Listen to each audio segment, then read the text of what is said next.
Oke, halo teman-teman semua, selamat malam. Sebelumnya aku izin off cam dulu ya teman-teman, karena di rumahku tuh lagi hujan yang kayak agak badai gitu ya. Jadi aku takutnya nanti malah nge-lag gitu ya share screen-annya atau suaranya gitu.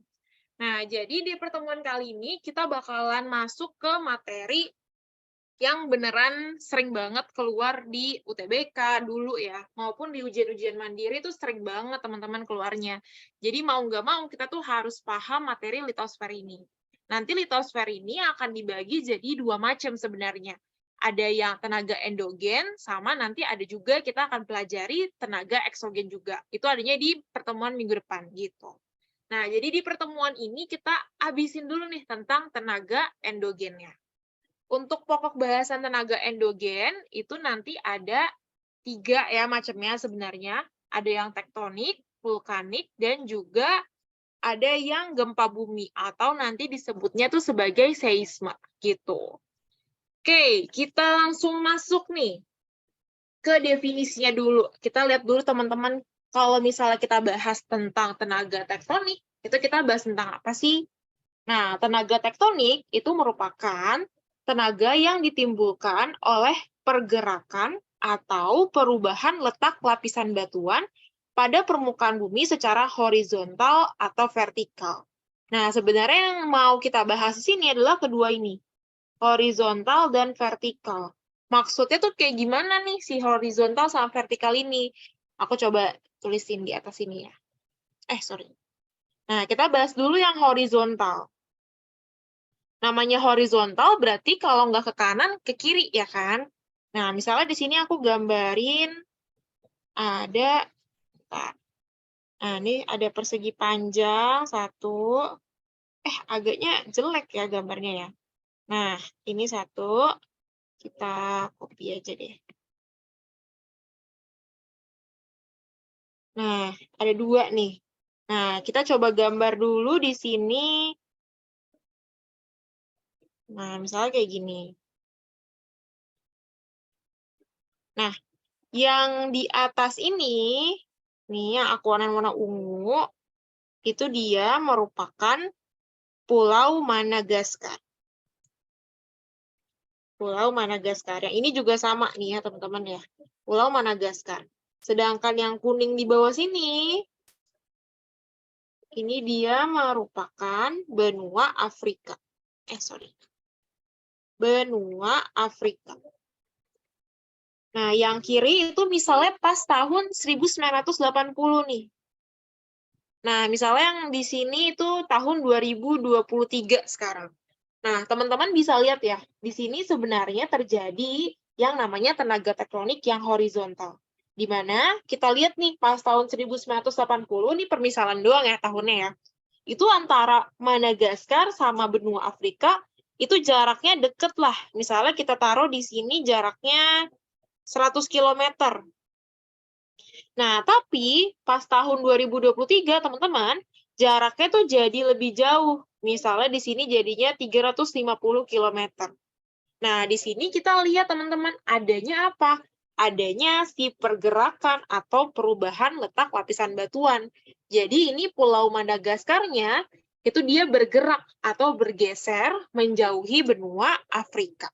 Nah, ini yang dinamakan sebagai tenaga tektonik yang horizontal. Kalau yang vertikal gimana? Nah, kalau misalnya yang vertikal, itu kan atas bawah ya teman-teman ya. Anggapannya nih ada daratan nih yang kosong. Tiba-tiba dia dikasih tekanan teman-teman dari dalam. Dari bawah ke atas. Nah, nanti si tanah yang datar ini akan berubah dia bentuknya jadi seperti ini. Misalnya jadi apa? Misalnya jadi perbukitan. Gitu. Nah, ini yang akan kita bahas nih, teman-teman, di materi tenaga tektonik. Sampai sini, terkait definisinya dulu, teman-teman aman atau enggak sebelum kita lanjut ke tenaga tektoniknya itu sendiri. Ada apa aja nih di dalamnya? Aman sampai sini? Oke, aman ya? Nah, sekarang kita bakal lanjut, teman-teman, ke gerakan tektonisme. Di sini, gerakannya sebenarnya dibagi jadi dua macam, yaitu ada yang epirogenetik sama orogenetik. Kita lihat dulu yang epiro. Nah, epirogenetik itu adalah pergerakan lapisan kulit bumi yang berlangsung lambat, meliputi daerah yang luas dalam waktu yang relatif lama. Nah, jadi kalau misalnya epirogenetik, kita dapat kata kuncinya nih dia. Dia terjadinya di wilayah yang luas dan dalam waktu yang lambat. Sedangkan kalau misalnya orogenetik, itu adalah gerakan atau pergeseran lapisan kulit bumi yang berlangsung relatif cepat meliputi daerah yang sempit. Jadi tinggal kebalikannya aja ya sebenarnya ya. Ini epiro,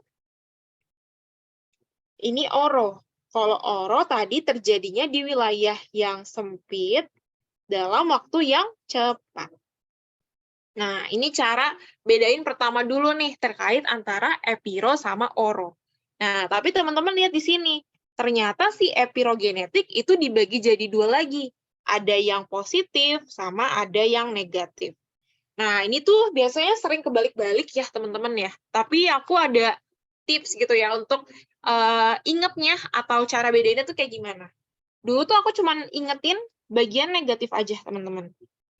Negatif itu huruf awalnya N, ya kan? Nah, di sini aku ingat lagi N. Oh, naik gitu. Tapi yang naik apa? Yang naik adalah si daratannya. Jadi cukup ingat itu.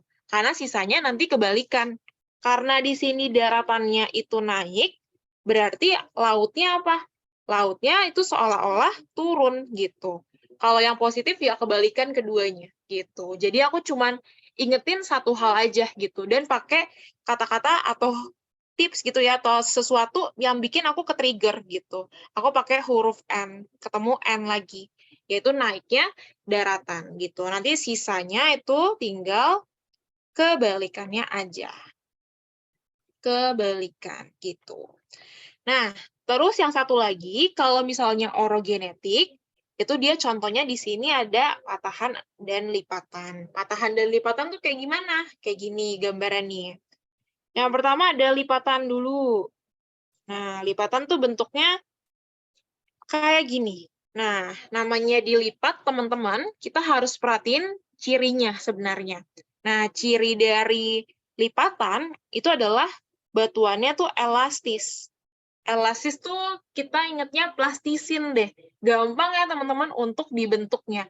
Jadi kalau misal nanti dikasih gerakan gitu ya atau gaya, itu ya si batuannya tuh jadinya melengkung-melengkung kayak gini. Lain nih sama patahan.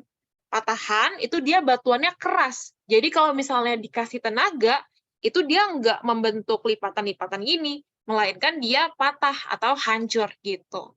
Jadi udah dapat ya teman-teman bedanya antara lipatan dan patahan, itu ada di elastisitas batuannya gitu. Yang elastis itu adanya di lipatan. Nah, kalau di patahan kan udah ada namanya ya teman-teman di sini. Yang atas itu horse, yang bawah itu graben. Kalau misalnya di lipatan juga ada namanya nih. Kalau yang atas itu dia antiklinal, dan kalau misalnya yang bawah, itu dia sinklinal. Gitu. Terus apa lagi ya? Ini sih, cara bayanginnya gini. Misalnya ada tanah nih, teman-teman, yang lurus gitu ya. Terus dia ini dikasih tenaga atau gaya, itu nanti jadinya berbentuknya lipatan-lipatan. Itu kalau misalnya yang lipatan. Kalau yang patahan, balik lagi, sama aja sebenarnya. Ada tanah nih, tapi tanahnya itu dia keras. Ketika dikasih gaya, itu dia nggak melengkung, tapi dia patah ke bawah. Makanya nanti bentuknya nih, teman-teman bisa lihat di sini, ada yang jatuh ke bawah gitu. Dia nggak jadi satu kesatuan lagi, kayak lipatan gitu. Agak mumet emang, cuman ini masih bisa lah teman-teman untuk kita bayangin sebenarnya, dan masih jelas sebenarnya ya perbedaan antara keduanya itu kayak gimana. Sampai sini teman-teman ada yang mau ditanyain dulu nggak? Atau masih belum paham terkait gerakan tektonisme ini? Ada dua ya tadi ya macamnya.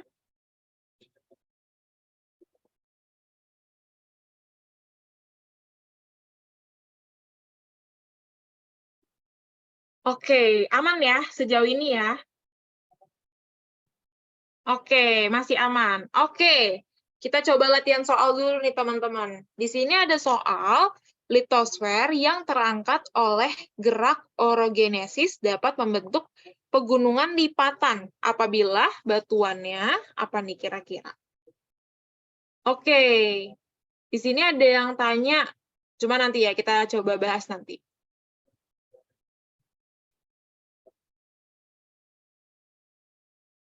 Oke, di sini pada jawab ya. Cacing, ada lagi yang mau coba jawab kira-kira jawabannya apa untuk soal ini? Oke, C semua ya teman-teman ya.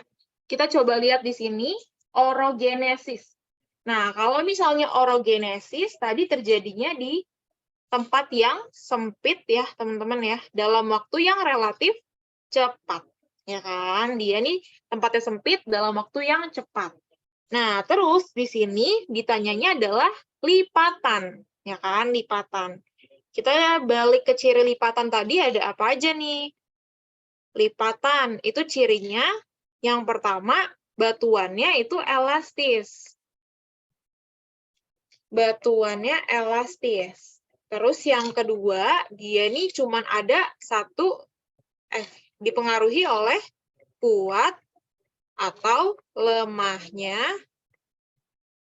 gerakan atau daya dorongnya. Nah, nanti kalau misalnya kuat lemahnya ini, teman-teman, itu akan berpengaruh sama ini nih, gelombang-gelombangnya, gitu. Ada yang tinggi-tinggi, ada juga yang lebar-lebar, gitu. Nah, untuk soal ini, karena yang ditanya lipatan, teman-teman, itu sebenarnya tepat banget ya. Jawabannya itu adalah materialnya lunak. Kalau kompak, tadi ini punyanya siapa? Punyanya patahan. Kompak tuh sebenarnya sama aja ya teman-teman, kayak keras gitu ya. Nah, itu dia punyanya si patahan. Terus di sini tadi ada yang tanya, tanah longsor berarti patahan ya. Nah, bisa dibilang kayak gitu teman-teman. Kenapa? Karena tanah longsor itu terjadi gara-gara apa? Gara-gara tanahnya tuh kering ya kan teman-teman ya. Jadi kalau misalnya teman-teman pernah lihat tanah merah itu kan dia kering ya teman-teman, kompak, keras. Makanya kalau misalnya dikasih tekanan, dia ini enggak kayak apa ya, enggak kayak tanah mungkin bisa kita injek gitu ya. Tapi tanahnya tuh bisa jadi patah atau pecah gitu. Jadi benar banget tanah longsor itu bisa dijadikan contoh untuk si patahan. Sampai sini terkait soal ini aman atau ada yang mau ditanyain dulu?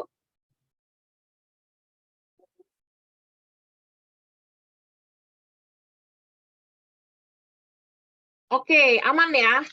Oke, kalau misalnya aman, nah sekarang kita akan masuk ke gerakan lempeng bumi. Nah, di sini gerakan lempeng bumi itu dibagi jadi 3 macam. Ada yang konvergen, ada yang divergen, sama ada yang sesar mendatar atau transform. Kita coba bahas dulu mulai dari yang pertama, yang konvergen. Nah, konvergen ini nama lainnya itu memusat. Biasa tuh aku lebih gampang ya teman-teman untuk ingatnya tuh pakai gambar. Nah, biasa aku gambarnya kayak gini. Terus kayak gini.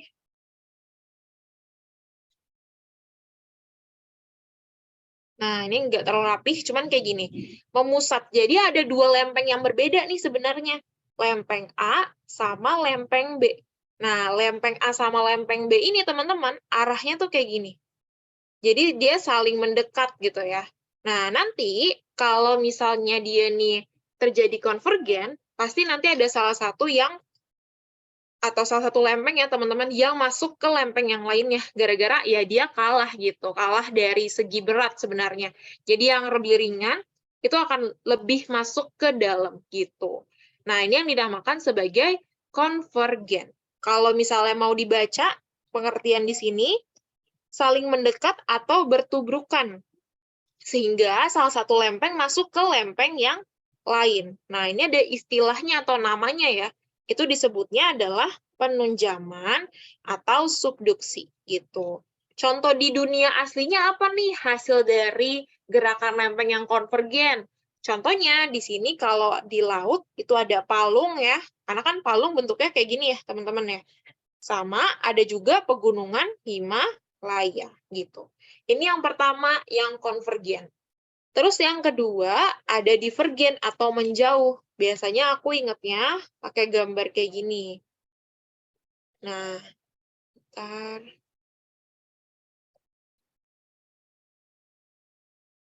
Nah, ada dua lempeng yang sama juga, tapi dia ini saling menjauh. Yang satu geraknya ke kiri, yang satu geraknya ke kanan. Nah, pasti teman-teman, kalau misalnya ada satu lempeng yang berpisah, ada retakan ya kan di sini. Nah, nanti bagian bawah dari si retakannya ini, itu dia akan naik sebenarnya ke atas. Nah, dia jadi apa? Jadi daratan yang baru. Daratan yang baru gitu. Nah, di sini kita coba lihat definisinya. Kedua lempeng saling menjauh yang menimbulkan peretakan sehingga muncul lapisan kulit bumi yang baru. Nah, di sini contohnya itu ada punggung laut sama Mid Atlantic Ridge gitu. Sama yang terakhir ada sesar mendatar atau transform. Gambarnya kayak gimana? Gambarnya kayak gini. Ini agak lain ya dari yang dua tadi. Jadi lempengnya tuh nggak bareng gitu ya tempatnya ya, tapi mereka ini sebenarnya bersebelahan gitu. Jadi bergesekan lah kalau misalnya sesar mendatar ini. Yang satu naik, yang satu turun gitu. Jadi kalau yang tadi kan dia masih dalam satu lempeng yang sama ya teman-teman ya. Tapi kalau ini lempengnya tuh udah beda gitu ya, nggak menyatu. Tapi dia cuman bergesekan aja nih di sini gitu. Contohnya ada apa? Contohnya ada sesar San Andreas dan juga patahan. Berarti teman-teman, tadi kan ada lipatan ya. Lipatan adanya di mana? Lipatan itu adanya di konvergen. Nih, pegunungan itu kan salah satu bentuk lipatan gitu. Jadi ini sebenarnya yang perlu diperhatiin. Jadi kalau di orogenetik itu kan contohnya ada dua ya. Ada yang lipatan sama patahan. Lipatannya itu adanya di konvergen, sedangkan patahannya itu adanya di sesar mendatar gitu. Oke, kalau misalnya palung laut, nah kalau misalnya palung laut bener banget itu adanya di divergen gitu. Sampai sini ada yang mau ditanyain terlebih dahulu? Aku lebih prefer ingetnya tuh pakai gambar sih teman-teman. Karena kalau misal dari gambar itu kita udah bisa mendeskripsikannya sendiri gitu. Dibandingin kita ngafalin definisinya, itu bisa ketukar-tukar kan. Antara konvergen, divergen, itu sih dua ini ya. Yang paling mirip-mirip gitu. Kadang suka lupa nih, konvergen tuh yang memusat apa yang menjauh ya. Jadi kalau misalnya teman-teman agak kesulitan gitu ya untuk membedakannya, boleh banget untuk ngafalin satu aja. Misalnya cuma mau ngafalin yang konvergen, itu nggak apa-apa banget ya untuk kayak gitu.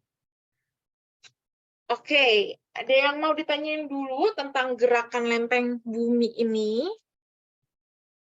Oh, ini ada yang nanya nih. Yang muncul itu magma bukan sih, Kak? Nah, tergantung ya teman-teman. Ingat magma tuh adanya di mana sih? Magma tuh sebenarnya adanya di dalam gunung gitu, di bawahnya. Tapi kalau misalnya yang divergen ini ya berarti ya. Nah, divergen ini belum tentu teman-teman yang keluar itu magma. Karena magma itu sebenarnya jauh banget gitu, di dalam bumi banget gitu. Bisa aja lapisan-lapisan litosfer di bawah ini gitu. Jadi belum tentu yang keluar itu adalah magmanya. Bisa aja lapisan bumi yang lebih dalam tapi belum sampai ke magma gitu. Aman sampai sini? Atau ada yang mau ditanyain dulu? Sama-sama. Oke, aman ya. Kita coba, oh ini ada nih. Kak, divergen itu berarti patahan ya? Nah, divergen itu bukan patahan dan bukan lipatan ya. Jadi bukan keduanya dia gitu. Divergen, benar, diver. Ini cara teman kalian nih untuk ingatnya. Divergen, berbeda berarti menjauh. Ingatnya gini, bisa gak? Bisa banget gitu. Sebenarnya cara untuk ingatnya itu terserah kalian banget gitu ya. Untuk modifnya tuh kayak gimana, bebas banget. Oke, kita coba ke latihan soal nih, teman-teman di sini. Perhatikan pernyataan berikut. Ada yang satu munculnya badai tropis di atas samudra, muncul aktivitas vulkanisme, terjadi perubahan iklim secara luas, munculnya gempa, terjadi longsor di pesisir pantai, terbentuknya palung laut. Nah, nomor yang menunjukkan fenomena alam akibat proses konvergen. Nah, kira-kira yang mana?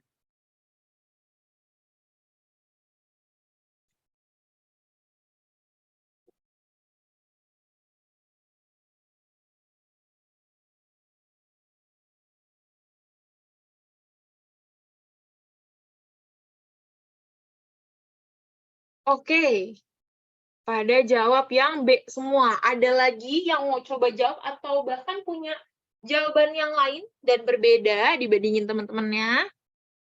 Nggak perlu takut salah ya teman-teman untuk jawabnya. Coba diperhatiin baik-baik. Kita tunggu sampai 756 kali ya. Nanti kita bahas bareng-bareng. Kira-kira nomor ini itu jawabannya apa? Oke, di sini udah ada 2 jawaban yang berbeda. Ada yang jawab bebek, sama ada juga yang jawab E. Ada lagi teman-teman yang lain yang mau coba jawab? Oke, udah 756. Oke, mayoritas B, tapi ada juga yang E. Kita coba lihat ya, teman-teman. Yang ditanya apa? Yang ditanya konvergen. Berarti dia ini carinya yang memusat. Nah, coba kita analisis ya, teman-teman. Mulai dari pernyataan 1.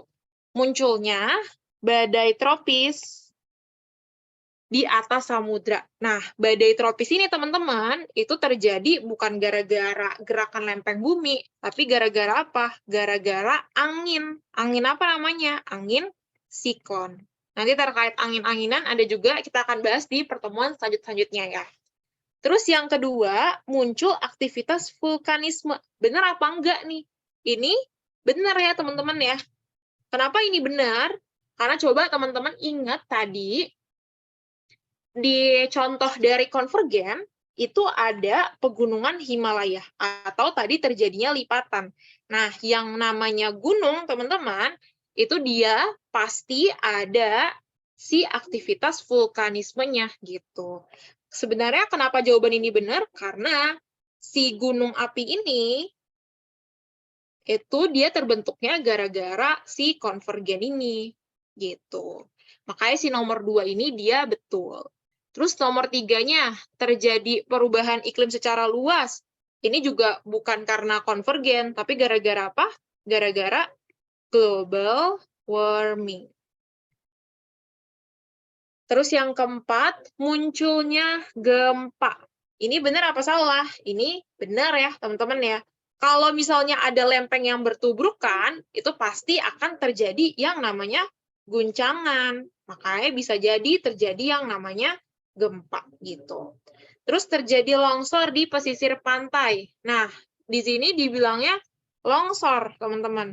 Sebenarnya nanti longsor ini akan lebih spesifik kita bahas nanti di tenaga eksogen. Kenapa kita bahasnya di tenaga eksogen? Karena kalau pembagian yang secara jelasnya sebenarnya kayak gini. Ini si litosfer nih, teman-teman. Kalau dari litosfer ke bawah, itu kita bahasnya di endogen. Sedangkan kalau misalnya semua hal gitu ya, yang ada di permukaan bumi, di atas daratan gitu ya, itu akan kita bahasnya di eksogen sebenarnya. Ini pembagian gampangnya sebenarnya kayak gitu. Terus yang terakhir terbentuknya palung laut. Benar apa enggak nih sebenarnya? Nah, ini sebenarnya juga bisa ya teman-teman ya. Karena palung laut itu balik lagi. Ini sebenarnya terjadi teman-teman itu akibat tubrukan.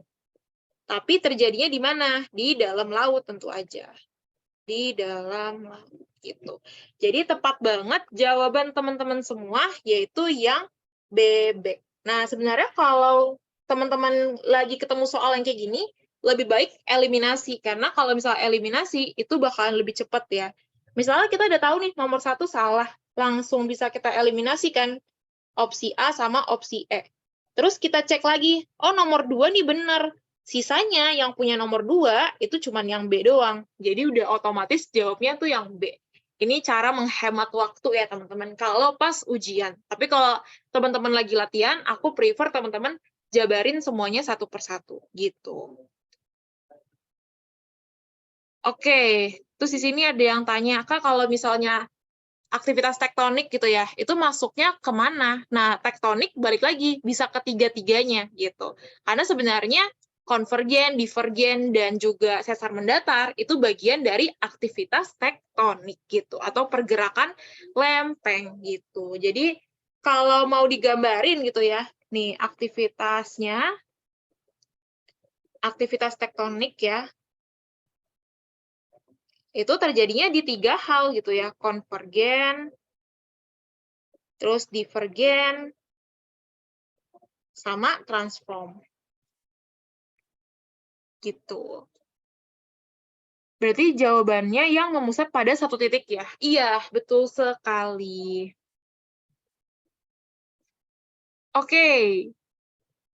Sampai sini ada yang mau tanya dulu tentang si soal nomor ini?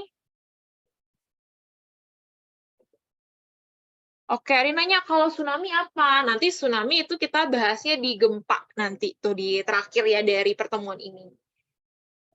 Tsunami itu gara-gara goncangan, tapi goncangannya tuh bisa karena 2 hal nih, entah karena si tektonisme atau vulkanisme, gitu.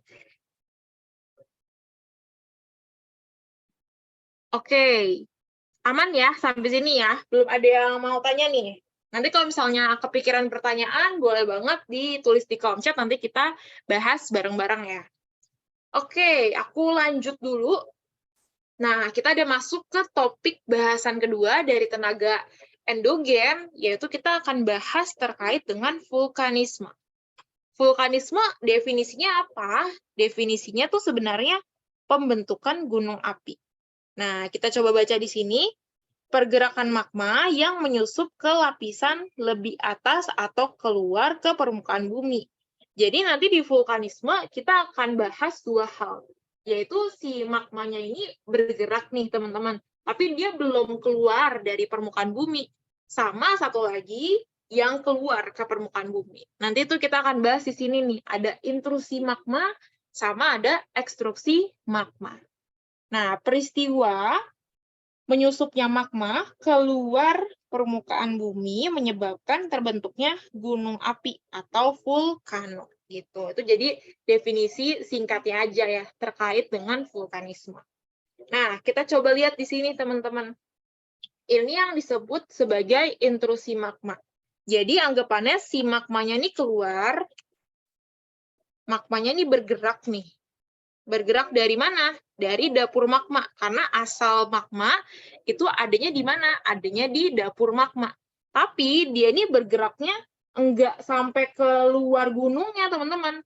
Tapi dia masih di dalam badan gunungnya itu sendiri. Gitu. Nah, kita coba lihat ya, teman-teman ya. Ada apa aja nih di dalam intrusi magma? Yang pertama, itu ada yang namanya batolit.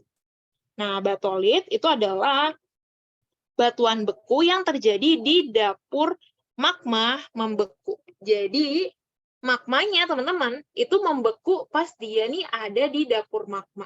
Gitu. Itu yang pertama. Terus yang kedua, ada yang namanya lakolit. Lakolit itu adalah magma yang menyusup di antara litosfer yang bentuknya cembung. Jadi, lakolit ini itu dia kata kuncinya ada di cembung. Kalau misalnya teman-teman lihat di sini, adanya di mana dia? Di nomor 3 nih, ya di nomor 3 sih lebih tepatnya. Karena yang ini nggak terlalu membentuk cembung gitu. Nih nomor 3, kita tandain di sini ya, nomor 3. Terus ada lagi diatrema. Ini dia ya, ini typo nih. Diatrema. Batuan intrusif yang mengisi pipa letusan. Nah, jadi di sini teman-teman, pipa letusan tuh pipa atau lubang yang akan menjadi jalan keluar dari si magma yang ada di dapur magma. Di sini kita bisa lihat pipanya tuh ada di nomor 9 sama di nomor 8 ya kan. Jadi ketika magmanya nih bergerak, dia udah mau keluar, tapi belum sampai keluar, itu dia udah membeku teman-teman di pipanya. Nah, ini sebenarnya yang jadi bahaya ya teman-teman ya. Karena kalau misalnya ada batuan yang membeku di pipa, dia ini akan menyumbat sebenarnya. menyumbat apa? Menyumbat uap-uap nih yang keluar, yang harusnya keluar.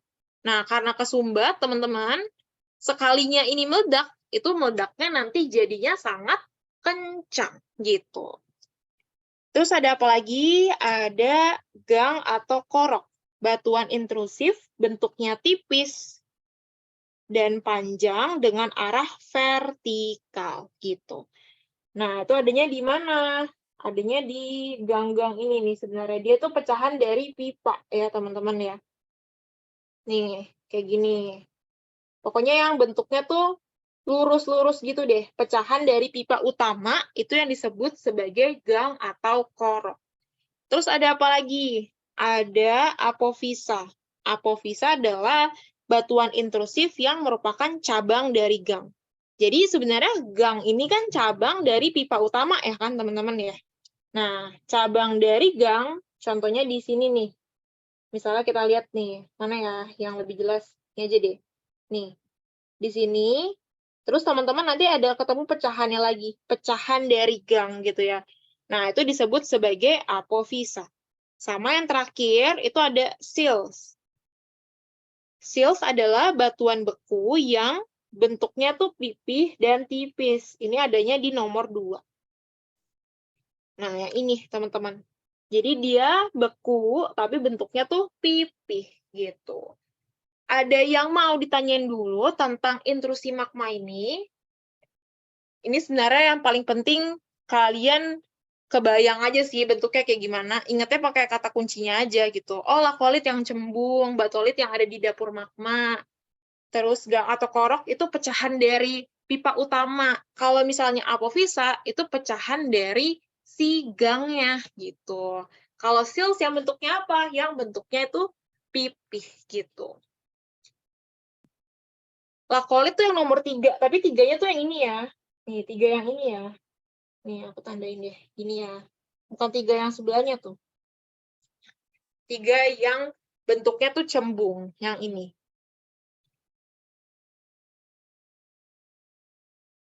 Aman sampai sini?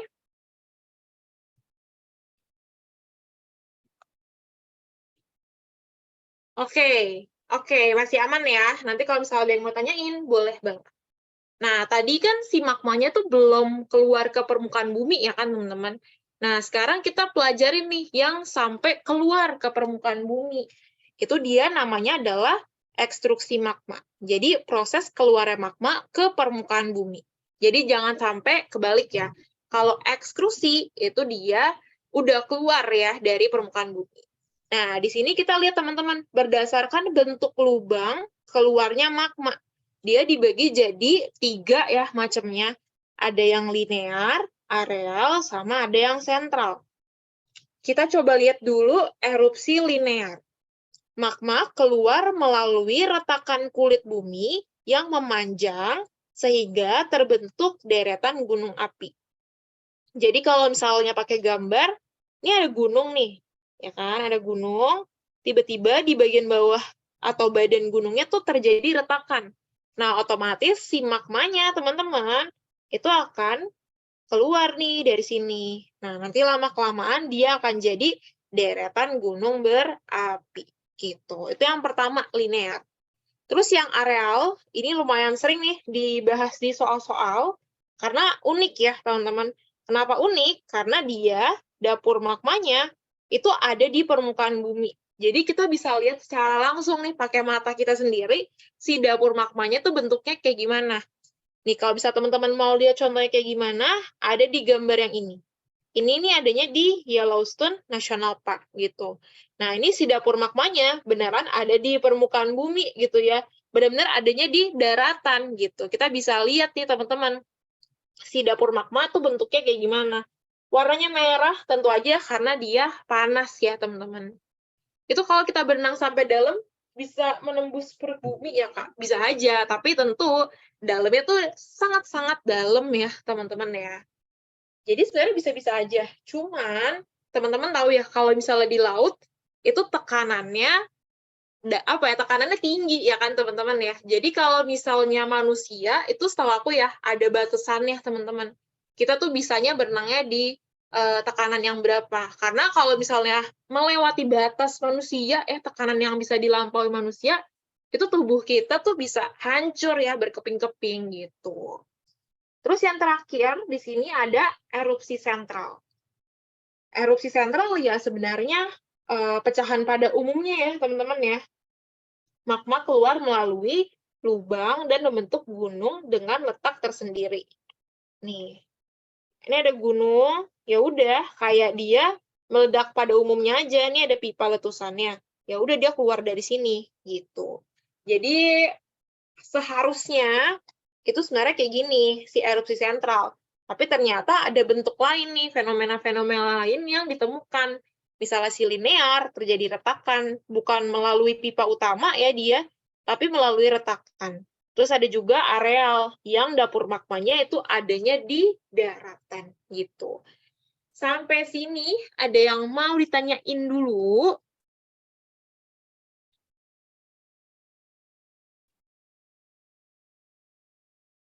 Atau aman terkait ekstruksi magma ini? Oke, masih aman ya. Nah, sekarang nih lanjutannya. Tadi kan kita udah lihat ya teman-teman ya, ada erupsi sentral nih namanya. Ternyata erupsi sentral ini dibagi jadi 3 lagi teman-teman bentuknya.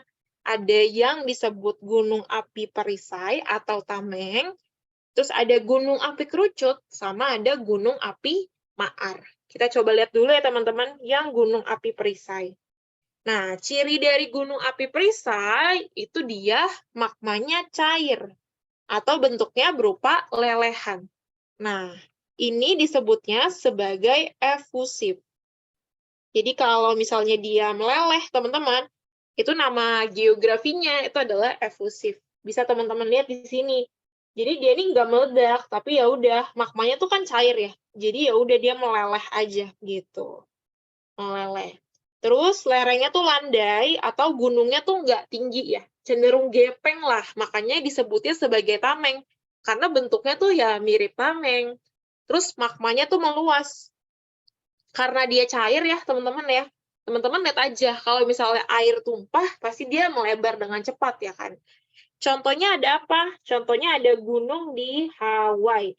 Jadi gunung di Hawaii itu semuanya berbentuk gunung api perisai gitu. Terus yang kedua, itu ada gunung api kerucut atau disebutnya strato. Nih di Indonesia hampir semuanya itu gunung api kerucut. Jadi dia terdiri dari 2 ya, ada letusan dan lelehan. Kalau tadi lelehan namanya apa? Namanya efusif ya kan. Kalau misalnya letusan, itu dia namanya adalah eksplosif. Nah, jadi kedua-duanya nih, meleleh iya, meledak iya.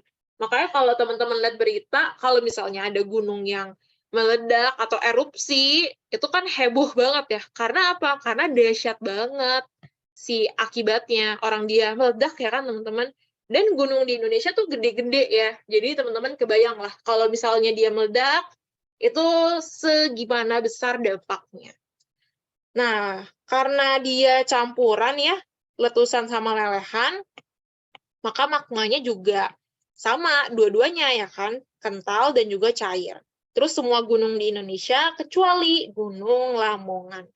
Karena si Gunung Lamongannya itu masuk ke ciri yang ketiga nih, ada gunung api maar. Itu dia cuman letusan aja. Atau tadi apa namanya? Eksplosif. Magmanya kental, terus membentuk danau. Contohnya ada di Gunung Lamongan. Jadi di Indonesia itu semua gunungnya sebenarnya masuknya ke strato. Cuman ada satu nih, namanya si Gunung Lamongan, dia masuknya ke yang maar gitu. Mendaki guys, seru kayaknya ya. Kalau Bromo tentu aja masuknya ke strato. Karena semua gunung di Indonesia itu masuknya ke strato, kecuali si satu gunung ini doang nih, Gunung Lamongan gitu.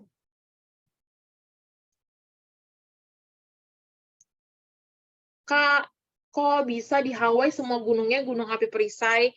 Sebenarnya nggak gimana-gimana sih teman-teman, karena emang bentuknya itu seperti itu semua ya, makanya si peneliti-peneliti ini namain nih, kalau misalnya di Hawaii itu dia gunung apinya perisai gitu. Sebenarnya ya itu karena kenampakan alam ya, karena kan gunung bukan hasil buatan manusia gitu ya. Jadi emang bentuknya seperti itu aja gitu yang ada di Hawaii. Bukit bisa meletus gak, Kak? Nggak bisa ya, karena bukit itu teman-teman sebenarnya sama aja kayak daratan gitu, cuman bentuknya aja yang naik turun naik turun naik turun gitu. Tapi sebenarnya isinya itu nggak ada apa-apa sih kalau misalnya si bukit ya kan, makanya ya aman-aman aja sebenarnya. Kalau bukit seringnya dipakai buat hiking nggak sih? Ini ada yang nanya nih, kalau nggak ada lelehannya gimana Kak bedanya sama yang ada lelehan? Nah, sebenarnya lelehan itu cara magmanya keluar, teman-teman. Jadi magmanya ini sama-sama keluar ya antara ketiganya ini. Cuman kalau yang lelehan itu jenis magmanya tuh cair. Makanya dia nih kalau keluar ya kayak air aja gitu. Tapi kalau misalnya yang bentuknya ledakan atau letusan, itu magmanya tuh kental-kental. Kalau misalnya teman-teman bayangin kayak apa ya? Kayak slime gitu. Jadi dia nggak bakal bisa meleleh karena dia padat, teman-teman. Makanya dia jatuhnya tuh meledak gitu. Ini ada yang tanya kaldera tuh gimana? Kita tulisin di mana ya biar nggak di sini aja ya. Kaldera. Kaldera tuh sebenarnya ngomongin apa sih? Ngomongin lubang yang terbentuk karena apa? Karena si magmanya ini bukan si magmanya sih, karena si dapur magmanya itu sudah mengeluarkan si magmanya. Jadi ada mengeluarkan magmanya. Gitu. Jadi kaldera itu apa? Kaldera itu adalah suatu bolongan gitu, teman-teman. Kenapa dia bisa bolong? Karena si magmanya ini ya udah keluar ya kan dari si gunung tersebut gitu. Makanya nanti tercipta yang namanya bolongan-bolongan gitu di dekat si gunungnya gitu. Itu kalau misalnya si magmanya itu udah hilang ya, teman-teman. Terus ada yang tanya, Kak, berarti letusan Gunung Kerucut lebih besar daripada Maar. Gunung Kerucut, iya, betul banget. Sebenarnya ini lebih dahsyat ya teman-teman ya, karena dia gabungan dari keduanya gitu. Jadi emang lebih dahsyat yang strato ini atau yang kerucut. Magma tuh kalau keluar langsung membeku ya jadi batu. Enggak seperti itu ya teman-teman ya. Ada prosesnya dulu, dia enggak langsung jadi beku, tapi lama-lama dia akan jadi batuan memang. Kan berarti Danau Toba itu hasil dari ledakan gunung api jenis Maar ya, soalnya membentuk danau katanya. Nah, sebenarnya si strato ini teman-teman, itu bisa juga membentuk danau apabila si gunungnya ini jumlahnya tuh atau ukurannya tuh besar.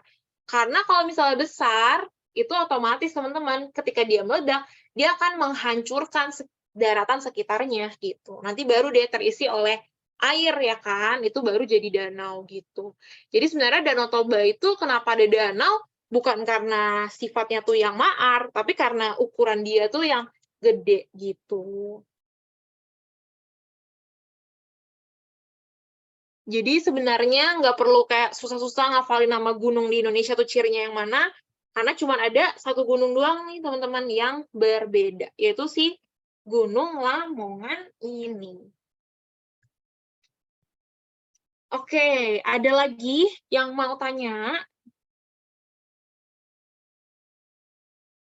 Iya, betul banget, betul banget. Danaunya ada di atas gunung itu cuman Maar. Nah, kalau misalnya teman-teman mau tahu danau di atas gunung itu gara-gara apa sih? Atau airnya tuh dari mana sih? Ada yang tahu nggak? Airnya tuh sebenarnya dari air hujan ya, teman-teman. Dari air hujan, betul banget. Kenapa dia bisa panas? Padahal air hujan tuh dingin ya kan? Sebenarnya dia panas gara-gara, ya istilahnya dia dimasak, teman-teman. Karena kan magma tuh panas ya. Adanya di mana? Adanya di dalam. Ketemu air, airnya jadi mendidih gitu. Tentu air-airnya itu akan tercampur ya teman-teman ya sama mineral-mineral yang ada di gunungnya gitu. Kalau gunungnya udah meledak, setelah itu masih bentuk fisik yang sama nggak? Enggak ya, tentu aja ya. Pasti bentuknya tuh udah berbeda gitu.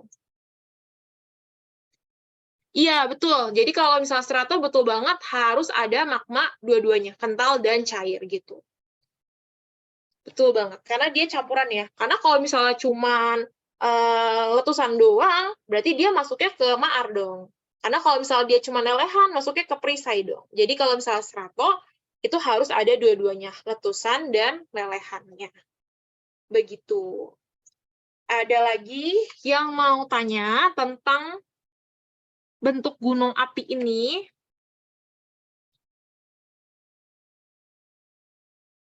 Kak, gunung itu makhluk hidup ya. Contohnya anak Krakatau bisa tumbuh besar.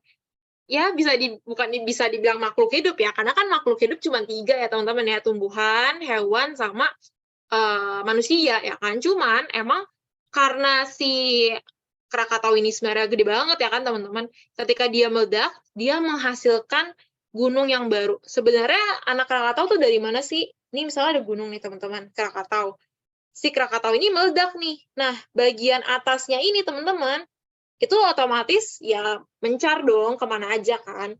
Nah, ketika dia ada di tempat lain, dia ini jadi gunung yang baru gitu. Bukan berarti dia makhluk hidup ya, teman-teman.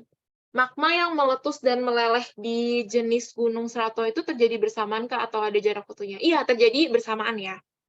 Kalau lelehan aja tanpa letusan berarti cuma mengeluarkan magma ya Kak, tanpa ledakan aja. Iya, jadi dia nggak heboh sebenarnya ya teman-teman kalau yang lelehan gitu. Tapi yang lelehan ini teman-teman, karena dia cair, itu dia cepat banget mengalir ya ke bawah gitu. Jadi makanya itu bisa menghancurkan pemukiman yang ada di sekitar gunung tersebut secara cepat ya teman-teman. Tapi kok bisa aktif padahal udah terpencar atau putus dari sumbunya. Nah, kalau misalnya gunungnya itu meledak, bukan berarti dia langsung jadi gunung yang mati ya teman-teman ya. Gunung itu bukan cuma satu kali meledak aja, tapi bisa berkali-kali meledaknya. Makanya kalau misalnya si palanya tadi putus gitu ya, itu dia bisa aja masih di dalamnya tuh ada sumbunya. Makanya terciptalah gunung yang baru gitu. Kalau apa nih? Berarti letusan strato bertahap. Sebenarnya bertahap atau enggaknya itu berbeda-beda ya teman-teman setiap gunungnya. Bukan berarti satu gunung meledaknya tuh satu kali aja, tapi bisa aja berkali-kali. Gunung Everest tuh gimana tuh? Gimana apanya tuh maksudnya? Gunung Everest kan gunung tertinggi di dunia ya.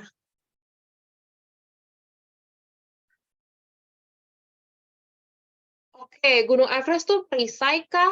Nah, sebenarnya kita harus lihat ya teman-teman bentuknya. Setahu ya aku ya, Gunung Everest itu dia bentuknya tuh kan tinggi ya teman-teman ya.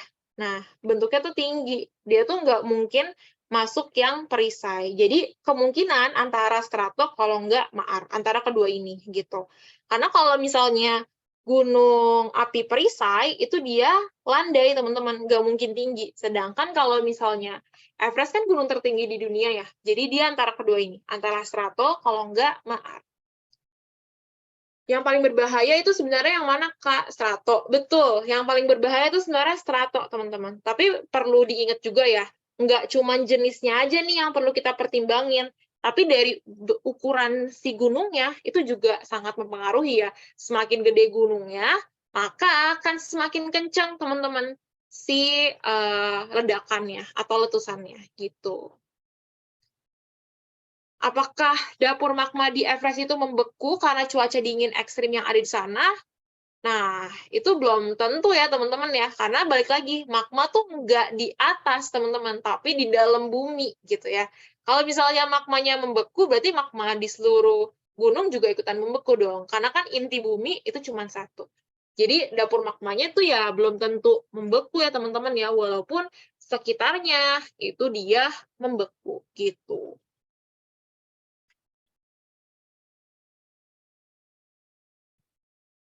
Sebenarnya yang nggak ada yang lebih mending sih, tiga-tiganya tuh sebenarnya sama-sama berbahaya ya teman-teman ya. Tapi yang paling berbahaya sebenarnya tuh yang strato. Karena ini meledak ya teman-teman, itu dia wilayah yang kena itu akan lebih besar juga gitu.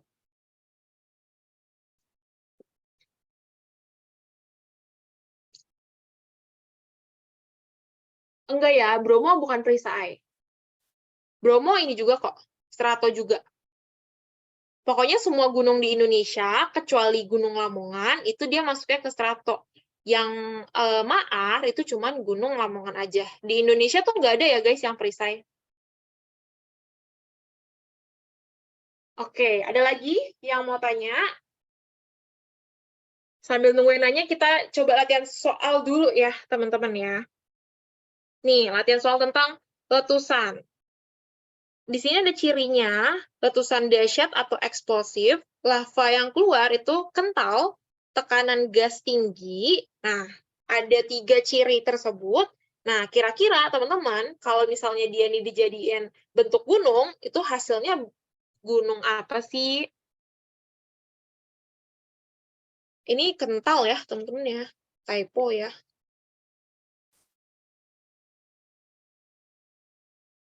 Oke, pada jawab yang B. Benar apa enggak? Jawabannya adalah betul ya teman-teman. Kenapa jawabannya yang maar? Karena balik lagi, ini cuman letusan doang, nggak ada lelehannya. Kalau tadi strato dua-duanya ya, letusan dan juga lelehan. Sama satu lagi tadi ada yang namanya perisai. Dia ini bentuknya adalah lelehan doang atau tadi disebutnya adalah efusif gitu.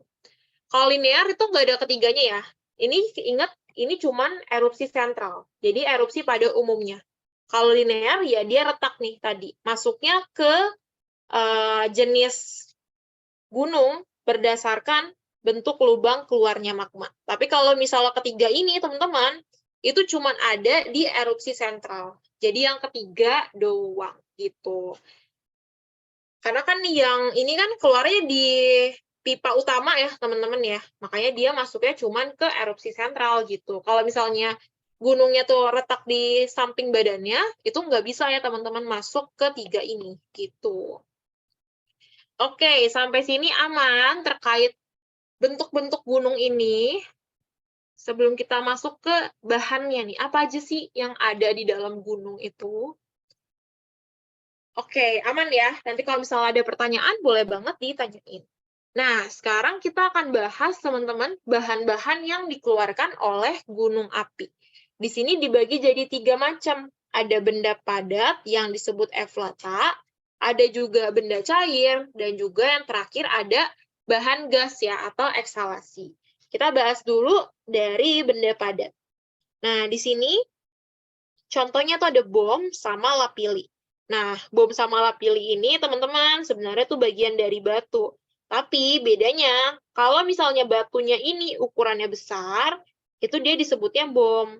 Tapi kalau misalnya batunya itu ukurannya kecil, itu disebutnya lapili. Sama juga ada pasir-pasir nih yang keluar dari si gunung. Terus yang kedua, itu ada benda cair. Nah, benda cair itu yang pertama ada lava. Lava itu adalah magma yang sampai ke permukaan bumi. Nah, jadi kalau masih di dalam gunung, itu namanya apa? Namanya magma.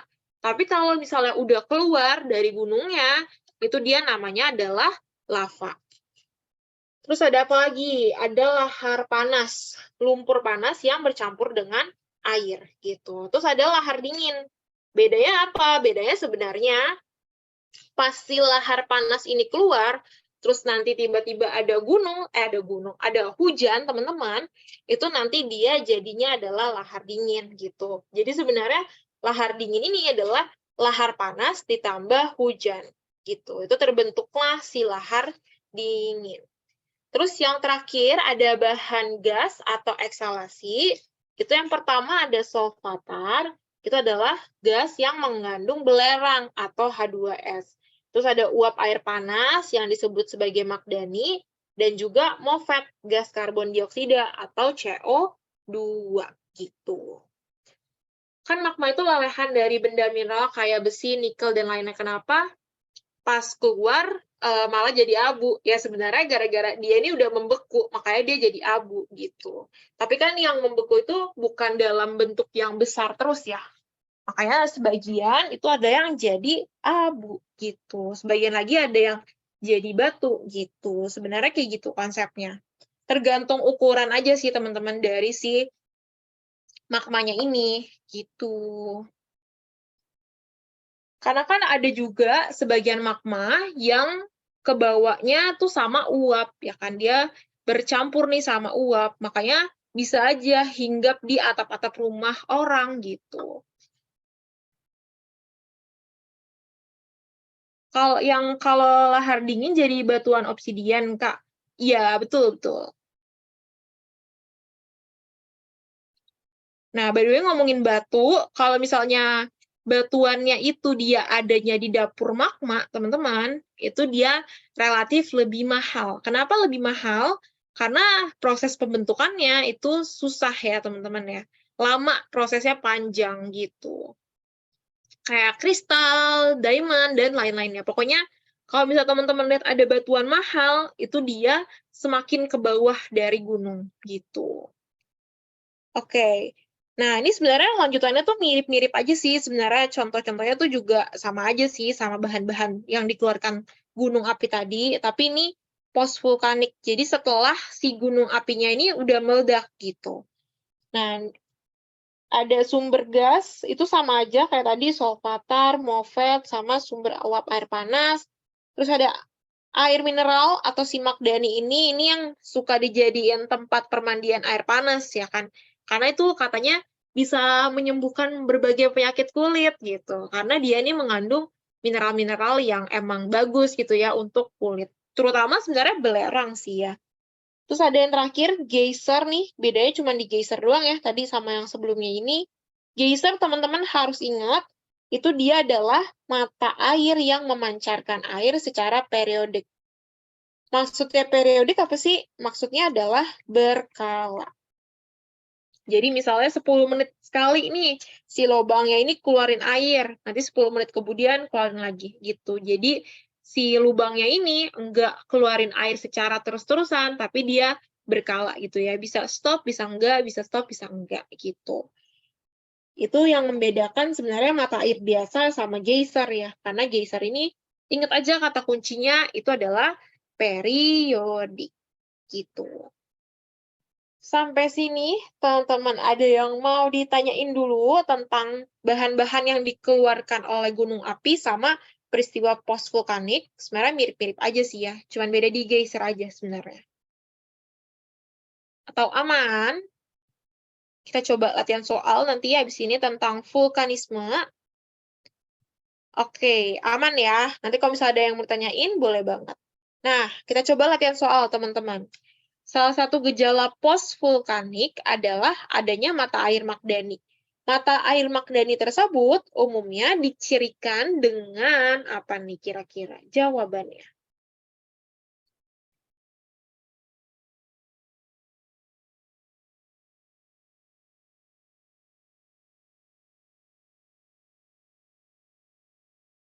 Oke, pada jawab yang D. Ada lagi yang mau coba jawab juga, kira-kira nomor ini jawabannya apa? Oke, sejauh ini D semua ya. Kita coba lihat ya teman-teman. Yang ditanya adalah magdani. Nah, cirinya apa yang benar? Kalau yang A berwarna merah, itu sebenarnya bukan gara-gara dia magdani ya, karena ada ganggang di dalamnya. pH yang tinggi juga enggak, mata airnya cepat kering enggak juga ya teman-teman ya. Airnya panas dan mengandung belerang, ini tepat banget jawabannya. Memancar sewaktu-waktu, ini dia adalah geyser ya kan tadi. Jadi tepat banget jawaban teman-teman semua, jawabannya adalah yang D. Post vulkanik setelah vulkanik benar banget, berarti ada belerang. Benar-benar. Benar kok, kayak gitu konsepnya.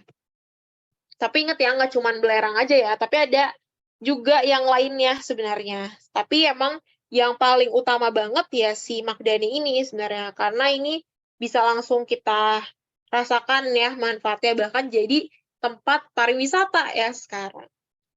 Oke, sampai sini terkait soal ini, ada yang mau ditanyain dulu sebelum kita lanjut ke yang terakhir.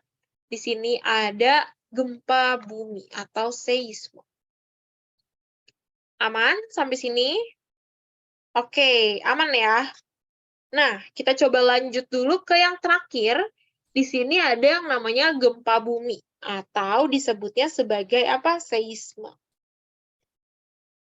Nah, gempa bumi adalah getaran yang disebabkan oleh kekuatan-kekuatan yang dari dalam bumi atau endogen. Nah, kita coba lihat ya, di sini tuh banyak banget teman-teman sebenarnya pembagiannya. Nih, yang pertama ada berdasarkan intensitasnya. Kalau intensitas tuh ngomongin kenceng apa enggak sih si getarannya gitu sebenarnya. Makanya di sini dibaginya tuh jadi dua. Ada yang makroseisme sama ada yang mikroseisme. Kalau yang makroseisme, gempa yang intensitasnya besar dan dapat dirasakan tanpa menggunakan alat. Nah, jadi selama ini kalau misalnya kita lagi ngerasain, wah gempa nih kayaknya. Nah, itu disebutnya adalah makroseisme. Karena sampai kita nih manusia bisa ngerasain nih si guncangannya. Tapi ada juga mikroseisme.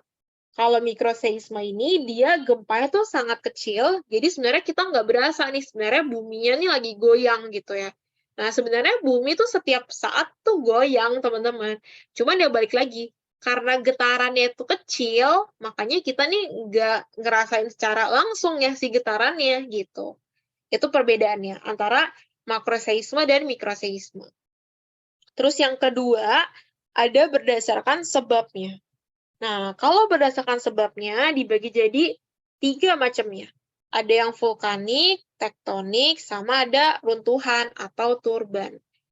Yang pertama, vulkanik. Namanya juga vulkanik ya, gunung api. Berarti ini sebenarnya adalah gempa yang terjadi karena adanya aktivitas gunung berapi dan terjadi di sekitar gunung berapi tersebut. Jadi sebenarnya skalanya tuh nggak terlalu besar ya, teman-teman ya. Karena apa? Karena adanya goncangan nih dari dalam gunung tersebut gitu. Terus yang kedua ada gempa tektonik. Tektonik itu kaitannya sama apa sih? Tadi sama pergerakan lempeng. Pergerakan lempeng. Nah, balik lagi ya. Tadi kalau misalnya lempengnya tuh lagi konvergen ya atau memusat, itu biasanya akan terjadi yang namanya gempa gitu. Sama yang terakhir ada gempa runtuhan atau terban. Ini yang tadi nih, kalau misalnya tadi yang nanya longsor atau penambangan, pokoknya berkaitan sama longsor sih ya sebenarnya ya. Tapi ini longsornya dalam skala kecil aja sih sebenarnya. Jadi yang ngerasain guncangannya itu cuma rumah-rumah yang berada di daerah deket longsor tersebut. Skalanya nggak gede gitu. Nah, itu dia pembagiannya ya teman-teman antara berdasarkan sebabnya. Ada 3 nih, vulkanik, tektonik, sama runtuhan. Sama berdasarkan intensitasnya, itu ada yang makro sama ada yang mikro. Sampai sini ada yang mau ditanyain dulu. Nanti ada lagi sih pembagiannya, cuman 2 ini dulu. Ada yang mau ditanyain dulu, kita latsol dulu satu, baru nanti kita lihat lagi pembagiannya tuh ada apa lagi sih terkait gempa. Oke, aman sejauh ini terkait 2 pembagian ini? Oke, aman ya. Nah, kita coba latihan soal nih, teman-teman. Penyebab gempa tektonik lebih berakibat fatal dibandingin dengan gempa vulkanik adalah apa nih kira-kira? Kenapa nih si tektonik ini lebih fatal dibandingin yang vulkanik?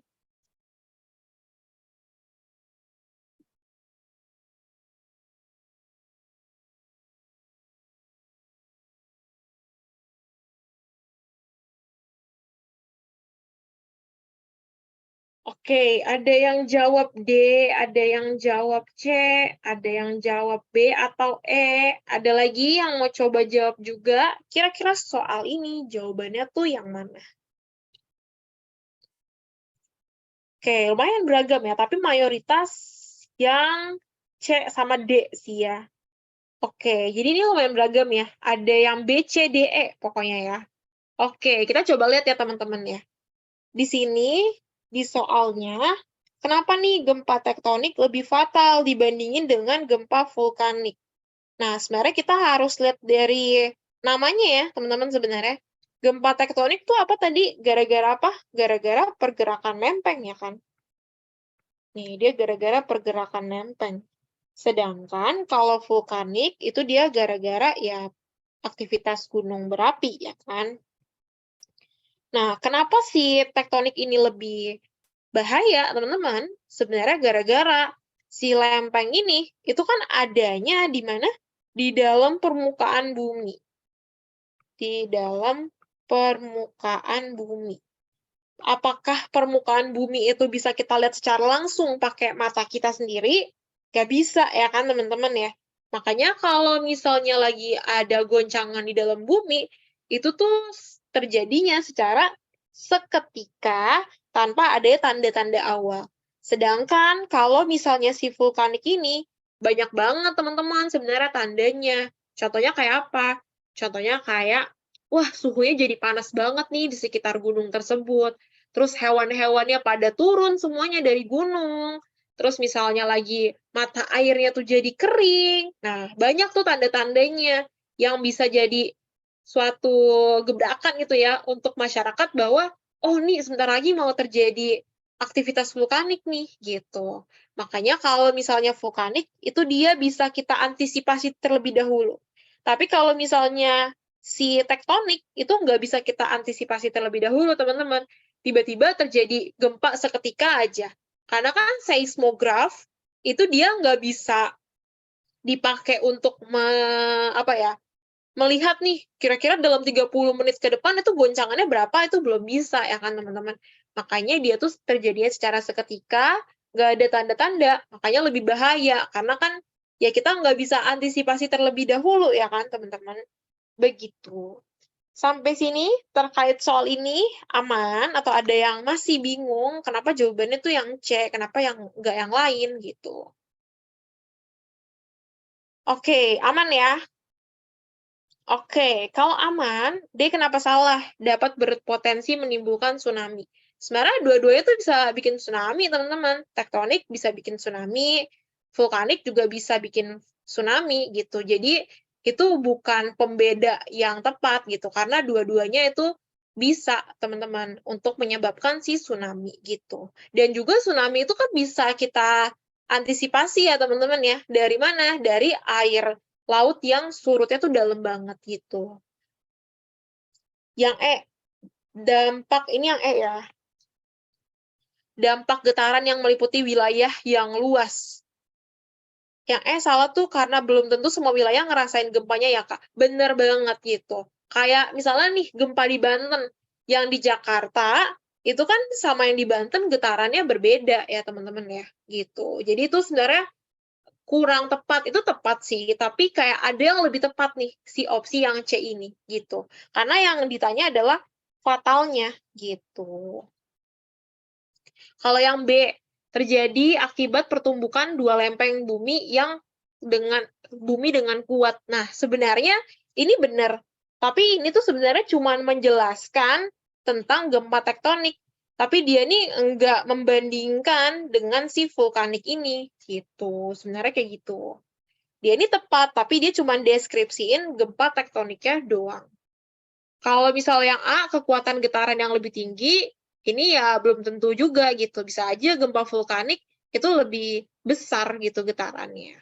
Tapi bisa kita antisipasi gitu. Kah gempa tektonik kebanyakan di lautan doang kah? Apakah di daratan juga bisa? Di daratan juga bisa, tentu aja. Karena kan namanya lempeng ya, itu nggak nentu itu cuma di lautan aja gitu, bisa aja kok di daratan. Jadi bisa keduanya ya, kalau misalnya tektonik. Kayak atau dari mana Kak bisa daratan? Teman-teman coba lihat materi yang tadi udah kita bahas, kalau ngomongin tektonik itu ngomongin dua-duanya ya kan, daratan dan lautan. Jadi tentu aja gempanya itu terjadinya ya juga di dua hal, daratan dan lautan juga gitu. Ada lagi yang mau tanya sebelum kita lanjut ke materi yang selanjutnya?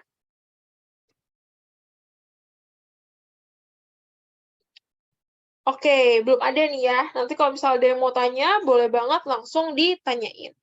Nah, sekarang kita akan masuk ke hiposentrum dan epicentrum. Kita coba lihat ya teman-teman, kira-kira bedanya tuh apa? Kita bahas yang hiposentrum dulu. Hiposentrum itu adalah sumber terjadinya gempa bumi yang terletak di dalam litosfer. Jadi adanya di dalam daratan gitu ya, di dalam bumi teman-teman, si titik gempanya. Tapi kalau misalnya epicentrum, ini ya di atas litosfer, bisa di permukaan bumi atau daratan dan juga lautan gitu. Jadi bedanya kayak gitu. Nah, kalau hiposentrum nanti kita bagi jadi 3. Ada yang gempa dangkal, gempa menengah, sama ada yang gempa dalam. Kalau yang gempa dangkal itu adalah gempa yang letak hiposentrumnya kurang dari 100 km di bawah permukaan bumi. Kalau gempa menengah, itu dia sekitar 100 sampai 300 km di bawah permukaan bumi. Sama yang gempa dalam, itu dia 300. Jadi kalau hiposentrum dibaginya ke dalam 3 hal ya, dangkal, menengah, dalam.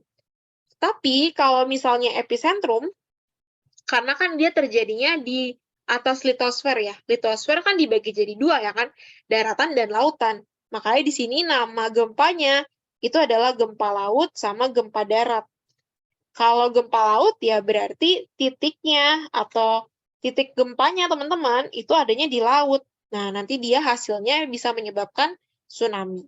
Kalau gempa darat ya berarti titik gempanya itu terletak di daratan gitu. Jadi cuma beda titiknya aja sih sebenarnya tuh adanya di mana, di daratan atau di lautan gitu. Sampai sini teman-teman aman terkait epicentrum dan hiposentrum. Sebelum kita lanjut dulu, oke, kita lanjut dulu kali ya, nanti baru kita ada latsol di terakhir. Nah, ini ada istilah-istilah yang lumayan sering lah untuk keluar di soal-soal. Yang pertama itu ada seismograf. Seismograf itu apa? Alat pencatat gempa. Nah, hasil dari seismograf itu namanya adalah seismogram, yang bentuknya kayak rumput-rumput gitu ya. Nih, kayak rumput-rumput gitu, itu menandakan kecil atau rendahnya atau tingginya dari si getaran gempanya gitu. Nah, mungkin yang agak PR banget untuk ingetnya tuh 3 hal ini sebenarnya. Homoseita, isoseita, sama pleistoseita. Karena dulu aku pas belajar juga lumayan struggle ya, karena tuh kebalik-balik. Tapi aku dulu cara ingetnya tuh, aku tuh nggak pernah ngafalin yang kayak satu-satu gitu. Pokoknya aku ingetinnya tuh urutan. Jadi disingkatnya tuh HIP ya kan. HIP, Homoseita, Isoseita, sama Pleistoseita. Jadi aku pokoknya ingetin urutannya sih. Yang pertama itu kan dia ngomongin gelombang gempa primer pada waktu yang sama berupa garis lingkaran atau elips. Jadi dia lebih menekankan di waktu yang sama. Nah, yang apa yang sama? Si gelombang gempa primernya. Jadi yang pertama, waktu yang sama. Terus nanti yang kedua, itu dia ngomongin apa? Kerusakan, teman-teman. Kerusakan fisik yang sama. Nah, terus yang terakhir, itu kerusakan yang terberat. Jadi aku tuh kayak ingetinnya sebenarnya nggak acak gitu, nggak tiba-tiba hari ini itu homoseita dulu, tapi besoknya ketika review itu isoseita dulu yang disebutin, nggak kayak gitu. Karena kalau kayak gitu rawan kebalik-balik, jadi aku selalu ingetinnya tuh berurutan. Jadi kalau misalnya mau review lagi, selalu homoseita gitu yang disebut duluan, karena ingetnya waktu kerusakan fisik yang sama yang terakhir kerusakan fisik yang terberat gitu. Jadi biar kayak enggak terkecoh aja sih, karena kan kita ingetinnya selalu yang sama ya, waktu, kerusakan fisik yang sama kerusakan yang terberat. Cuman kalau misalnya kalian punya cara lain untuk ingetinnya tuh boleh banget gitu ya, nggak usah diganti gitu. Karena yang kita bikin sendiri itu sebenarnya akan lebih kita ingat ya, teman-teman. Sampai sini ada yang mau ditanyain dulu terkait istilah-istilah ini, paling yang agak versi 3 ini gitu sih. Gempa primer gimana, Kak? Gempa itu adalah getaran yang utama, teman-teman. Jadi yang pertama. Nanti kalau misalnya dari getaran atau goyangan yang pertama itu kan bisa mengakibatkan getaran-getaran lainnya yang lebih kecil gitu. Kayak kalau misalnya mau dibayanginnya teman-teman lagi ketok lonceng nih. Ketoknya sekali dong, bunyinya pertama kencang, nanti diikutin sama getaran-getaran yang lainnya atau bunyi-bunyi setelahnya itu disebutnya yang sekunder. Jadi gelombang gempa primer itu adalah gelombang yang pertama. Jadi yang paling kencang, teman-teman. Nanti yang setelahnya itu disebutnya adalah sekunder. Jadi bayanginnya lonceng aja. Lonceng dipukul, yang pertama itu disebutnya gelombang gempa primer, setelahnya itu dia yang sekunder. Oke, aman sampai sini? Oke, aman ya. Nanti kalau misalnya ada yang mau ditanyain, boleh banget. Nah, kita coba latihan soal di sini.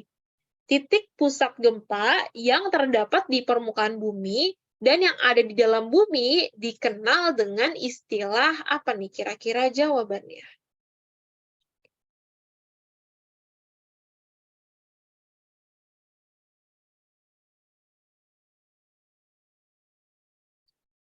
Jangan sampai kebalik, ini harus teman-teman sesuaiin sama soalnya ya. Oke, pada jawab yang A. Ada lagi teman-teman yang lain yang mau coba jawab juga atau punya jawaban lain mungkin? Oke, gak ada ya. Kita coba lihat ya teman-teman. Yang disebut pertama tuh apa? Yang disebut pertama itu di permukaan bumi. Nah, kalau di permukaan bumi disebutnya apa? Disebutnya adalah epicentrum. Sentrum. Sedangkan yang ada di dalam bumi disebutnya apa? Disebutnya hipocentrum. Jadi tepat banget jawabannya itu yang A. Nah, kalau misalnya di soalnya tiba-tiba ada opsi lain yang hiposentrumnya tuh di depan, epicentrumnya tuh di belakang, itu jangan sampai terkecoh ya teman-teman. Teman-teman harus sesuaiin sama soalnya. Mana nih yang disebut lebih dahulu gitu. Nah, itu boleh tuh tips dari penjamin. Permukaan bumi, epi, tepi gitu. Boleh banget tuh teman-teman untuk ingetnya ya, biar nggak kebalik-balik. Oke, masih gampang lah ya soal ini. Kita coba next nih, ke soal selanjutnya. Wilayah Kalimantan, potensi untuk pengembangan energi alternatif geotermal sangat besar. Sebab Kalimantan adalah pulau yang dilalui oleh ekuinoks. Kira-kira jawabannya tuh apa?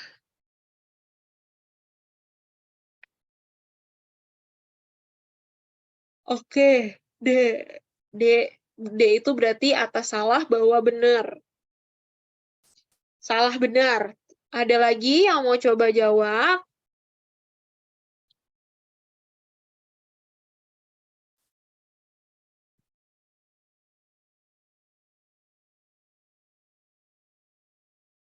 Ini emang agak-agak susah. Cuman ini kayak perlu teman-teman tahu karena sering banget dibahas di SIMAK UI atau kenapa kayak aku udah nemu beberapa soal yang sebenarnya intinya tuh ngebahas hal ini gitu.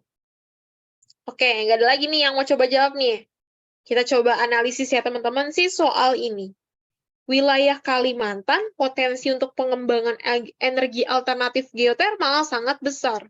Nah, berarti kita harus tahu dulu dong, geotermal itu apa sih? Nah, geotermal ini teman-teman, itu adalah pembangkit listrik, benar banget, panas bumi, tenaga panas bumi. Panas bumi itu maksudnya gimana sih? Nah, panas bumi teman-teman, itu dia tuh sebenarnya pakai si uap-uap yang dihasilkan oleh apa? Oleh gunung berapi. Jadi gunungnya itu harus aktif. Tapi fakta yang teman-teman harus tahu, si geotermal ini nggak disarankan ya untuk dipakai. Kenapa? Karena sebenarnya walaupun di Indonesia kan teman-teman tahu ya, banyak banget nih gunungnya. Tapi kenapa dia nggak disaranin? Karena sebenarnya si geotermal ini teman-teman itu merugikan masyarakatnya gitu. Karena kan uapnya tuh kayak dipaksa untuk keluar ya, karena kan mau dipakai nih untuk energi gitu. Nah, uap-uap tersebut itu sebenarnya ya bahaya gitu. Balik lagi, coba teman-teman ingat tadi di bahan-bahan yang dikeluarkan oleh gunung api ada MOFET, ya kan, CO2, karbon dioksida, itu kan bahaya banget ya untuk dihirup manusia gitu. Makanya kalau misalnya itu dikeluarkan secara besar gitu ya, itu akan merugikan nih masyarakat sekitarnya gitu. Nah, balik lagi, di sini yang dibahas adalah wilayah Kalimantan. Nah, yang perlu teman-teman tahu, Kalimantan ini itu dia tuh sangat sedikit ya teman-teman ya, bahkan hampir kayak nggak ada ya si gunungnya gitu.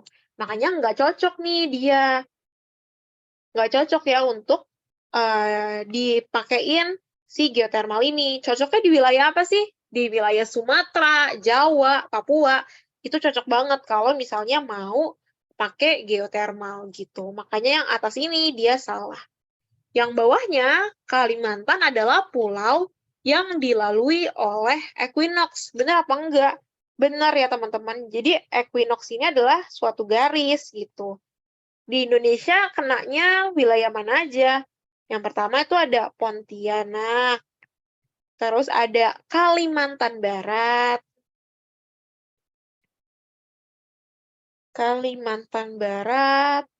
terus ada Bonjor, sama ada Sumatera Barat. Sumatera Barat. Jadi equinox ini kalau misalnya mau digambarin, nih misalnya bumi nih. Nah, ini garis khatulistiwa atau 0 derajat. Nah, ini dia. Wilayah Indonesia kan ada yang dilalui ya. Nah, si Kalimantan ini termasuk salah satu wilayah yang kena atau dilalui si garis equinox ini. Makanya yang bawah ini tepat. Nah, karena atasnya salah, bawahnya benar, maka jawabannya tepat. Itu adalah yang domba. Gitu. Sampai sini, teman-teman ada yang mau ditanyain dulu tentang soal ini. Paling ini sih, teman-teman, yang paling sering diulang-ulang di soal-soal tuh Kalimantan sih. Pokoknya Kalimantan itu, teman-teman, ingatnya dia ini nggak ada gunung gitu ya, makanya dia ini nggak cocok untuk panas bumi gitu. Itu sih yang paling sering ya teman-teman dijadiin soal-soal. Ada yang mau tanya dulu tentang soal ini?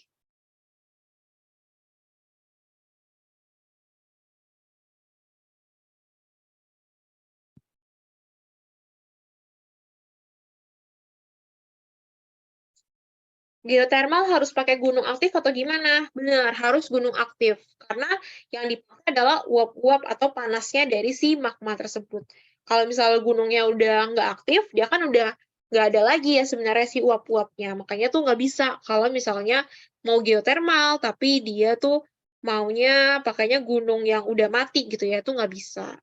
Tapi di Indonesia masih sedikit sih teman-teman, karena masih belum worth it lah untuk dibandingin sama dampak negatifnya gitu. Makanya masih jarang banget nih ada si geothermal ini. Walaupun Indonesia sangat potensial banget kalau misalnya mau jadiin geothermal ini sebagai pembangkit listriknya. Aman sampai sini?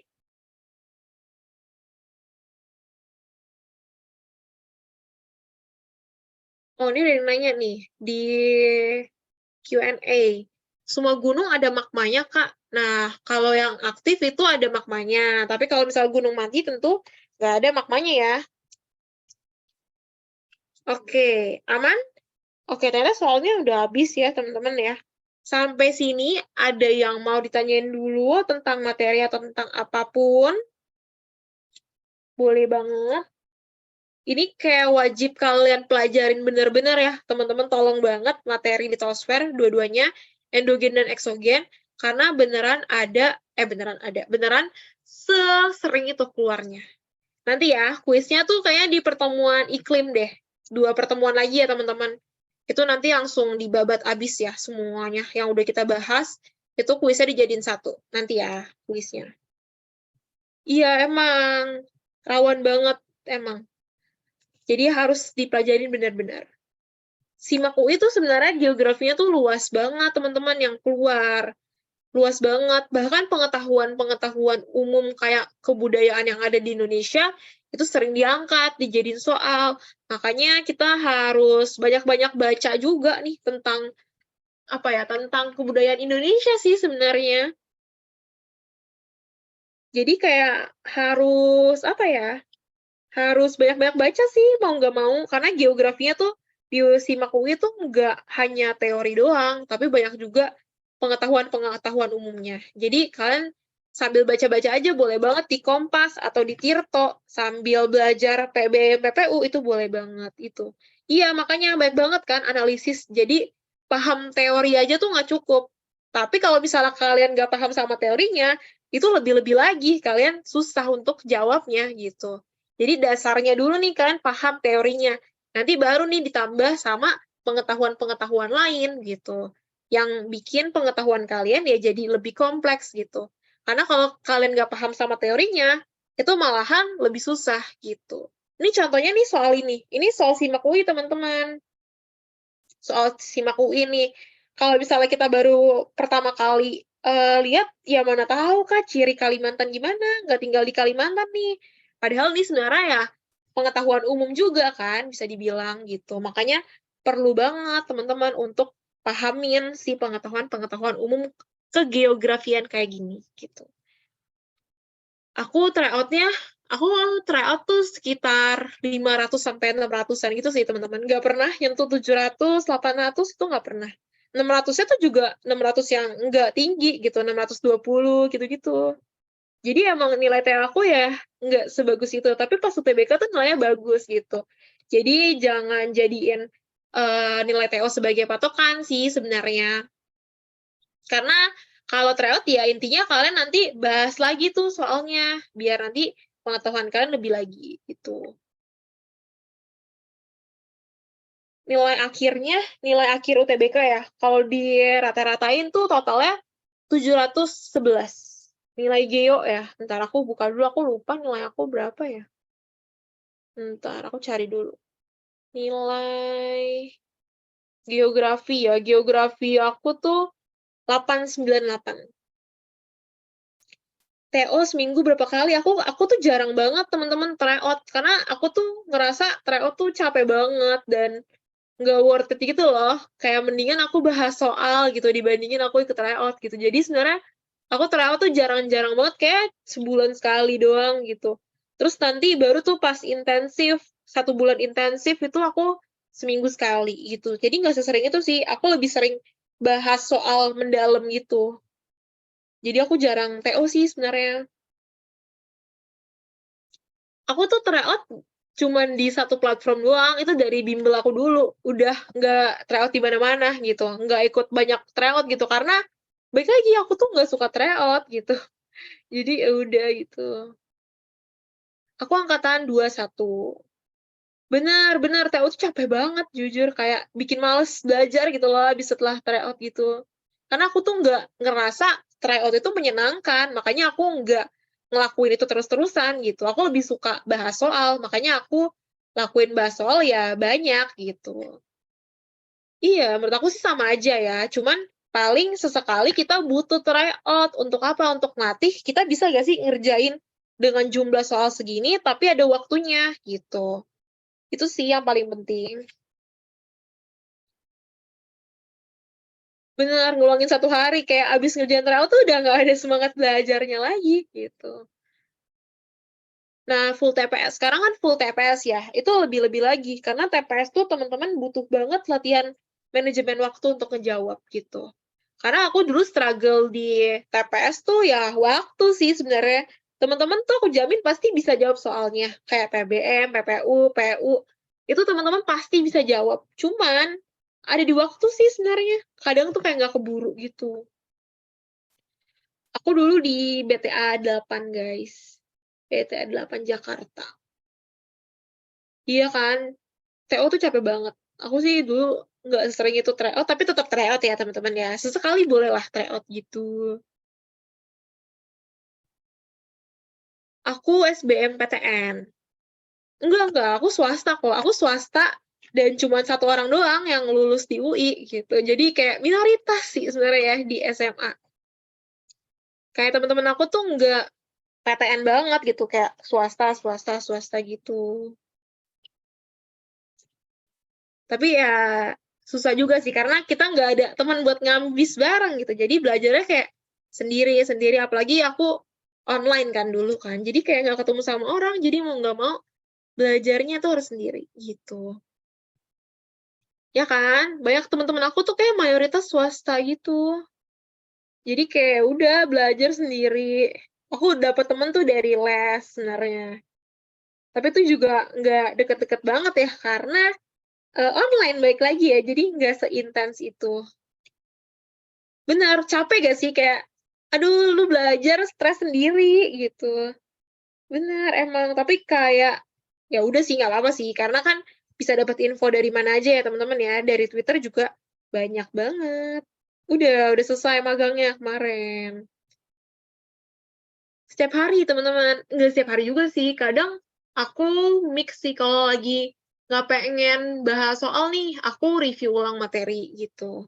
Kayak aku ngejelasin ulang materinya gitu. Karena kalau aku baca materi doang tuh kayak nggak inget gitu sih. Jadi aku mesti ngomong sih. Jadi kayak aku ngejelasin ke diri aku sendiri gitu terkait materinya. Itu bikin aku paham sama ini sih konsepnya tuh sebenarnya ngomonginnya kayak gimana gitu. Iya kan harus bahas soal bareng. Jadi sebenarnya lebih enaknya kalian coba kerjain dulu sendiri nih. Nanti baru dibahas bareng. Kalau misalnya kalian langsung kerjain soal bareng-bareng, itu nggak akan bikin kalian mikir sendiri gitu. Karena kan at the end ya, ketika kalian ujian nanti kalian sendiri kan. Jadi coba dulu kerjain sendiri, nanti baru dibahas bareng-bareng. Tuker pikiran apa sih yang kalian pikirin tentang soal ini gitu. Jadi ya ada teman misuh-misuh bareng itu emang penting ya teman-teman ya. Belajar TPS gimana? Latihan soal sih. Aku sebenarnya TPS tuh nggak terlalu yang materi banget karena, materi sih. Kecuali PK ya. PK tuh udah pasti harus belajar dari dasarnya banget. Tapi kalau buat PBM PPU itu ya udah latihan soal aja. Tapi latihan soalnya aku jabarin gitu loh. Kenapa opsi yang A nih salah? Kenapa yang bener tuh yang B? Biar nanti ketika udah jawab soal yang selanjutnya itu ya tahu gitu gimana harus ngeliat si soalnya tuh kayak gimana. Tapi kalau PU, PBM, PPU tuh aku lebih banyak latihan soal sih. Kak Sari, kakak bahas TKA dan TPS sekaligus atau selang-seling. Sebenarnya tuh aku nggak ada jadwal pasti untuk belajarnya hari ini apa gitu loh. Jadi semutnya aja gitu. Tapi aku dulu tuh lebih lebih apa ya? Lebih sering belajar TKA gitu sih. Karena aku lebih suka TKA. Kalau aku dulu ya. Jadi TPS tuh cuman latihan-latihan soal doang. Karena TKA tuh kan banyak banget ya. Burnout ya, itu wajar banget sih. Karena emang capek, mau orang bilang kayak gimana pun belajar UTBK tuh capek banget cuy, ya kan? Capek banget kayak belajar hal yang sama, terus-terusan review, terus gagal, lupa lagi materinya, itu hal yang biasa sih teman-teman. Kayak pasti semua orang kayak gitu sebenarnya. Kayak ya udah, harus gimana ya, nggak harus gimana-gimana sih, santai aja.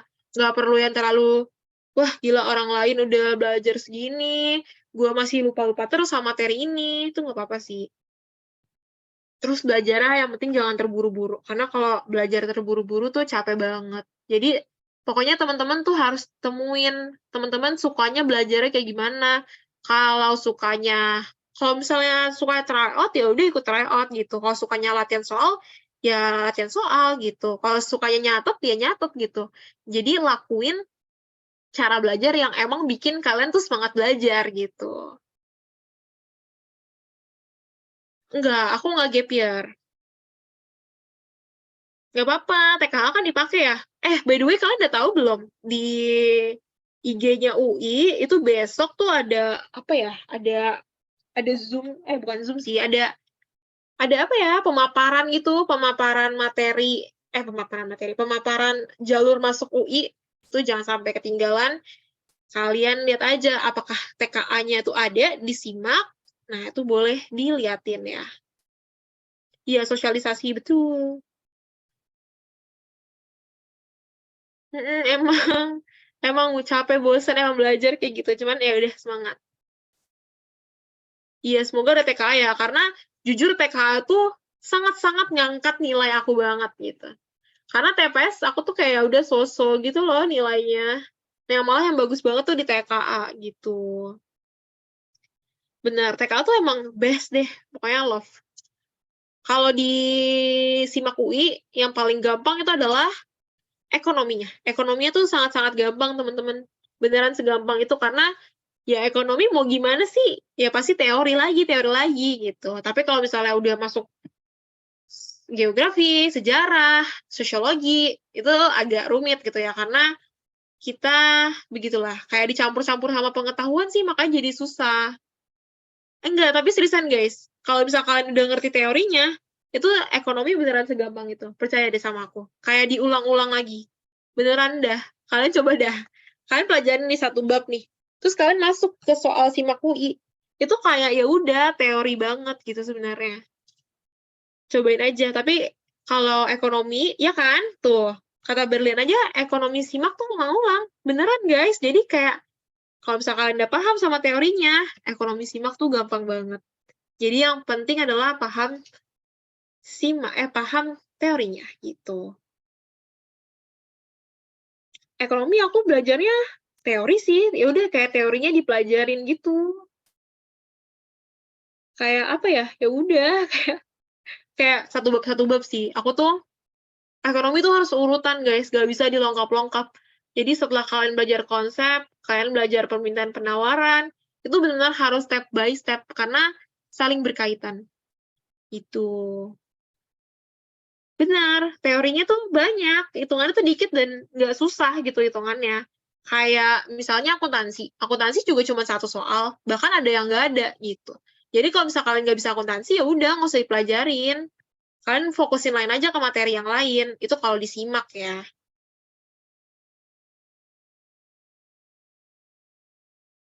Nggak apa-apa, jujur. TO tuh nggak wajib, teman-teman. TO tuh sebenarnya ya cuman buat, apa ya, latihan soal aja sih sebenarnya. Latihan aja, kalian bisa gak nih kalau misalnya dikasih waktu gitu. Belajar UTBK tuh sebenarnya cukup banget, mau kalian kan udah belajar udah lama ya teman-teman ya, jangan ngerasa kurang gitu, karena aku aja dulu tuh ngerasa kurang ya, padahal tuh kayak, wah gila gue udah capek banget belajar diulang-ulang terus sampai kayak enek. Bahkan udah 2 minggu sebelum aku TBK tuh aku udah nggak belajar samsak, bener-bener kayak nggak buka buku, nggak latihan soal, karena aku udah capek banget gitu loh. Belajarnya lagi tuh 3 harinya lah, 3 hari sebelum UTBK tuh juga cuman baca-baca doang gitu. Jadi kayak tenang aja, jangan ngerasa nggak cukup waktunya, karena waktunya tuh beneran secukup itu. Kalian pelan-pelan aja belajarnya, yang penting paham materinya, apalagi TKA.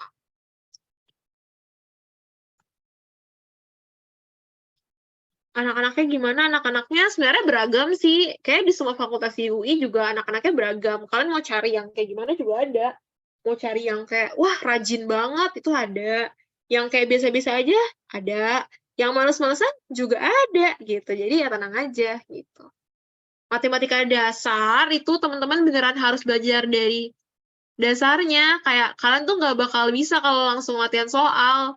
Itu sih, karena kalau misalkan langsung latihan soal, kalian akan langsung ngedrop gitu, karena, wah nggak bisa nih, baru satu soal langsung nggak bisa ngerjain soalnya, gitu. Jadi matematika, itu kalian nggak perlu ngerjain soal langsung soal TBK. Kalian mau latihan soal pakai soal anak SMP juga tuh nggak apa-apa gitu teman-teman. Jadi pelan-pelan aja matematika. Nggak perlu yang kayak langsung soal susah-susah. Jadi dari dasarnya dulu aja. Dulu tuh aku latihan soal pakai soal ujian anak SD, anak SMP, gitu-gitu teman-teman. Kalau buat matematika ya. Karena aku ngerasa matematika tuh susah banget gitu. Setiap ketemu soal, itu kayak nggak bisa ngejawab gitu ya. Jadi kayak latihannya mesti pelan-pelan. Iya, UTBK dulu aku tuh nggak ada akuntansi sama sekali. Jadi kayak emang sejarang itu. Iya, jadi harus kalau mandiri tuh harus dilihat sih dari soal-soal tahun lalunya tuh kayak gimana. Karena pasti beda-beda.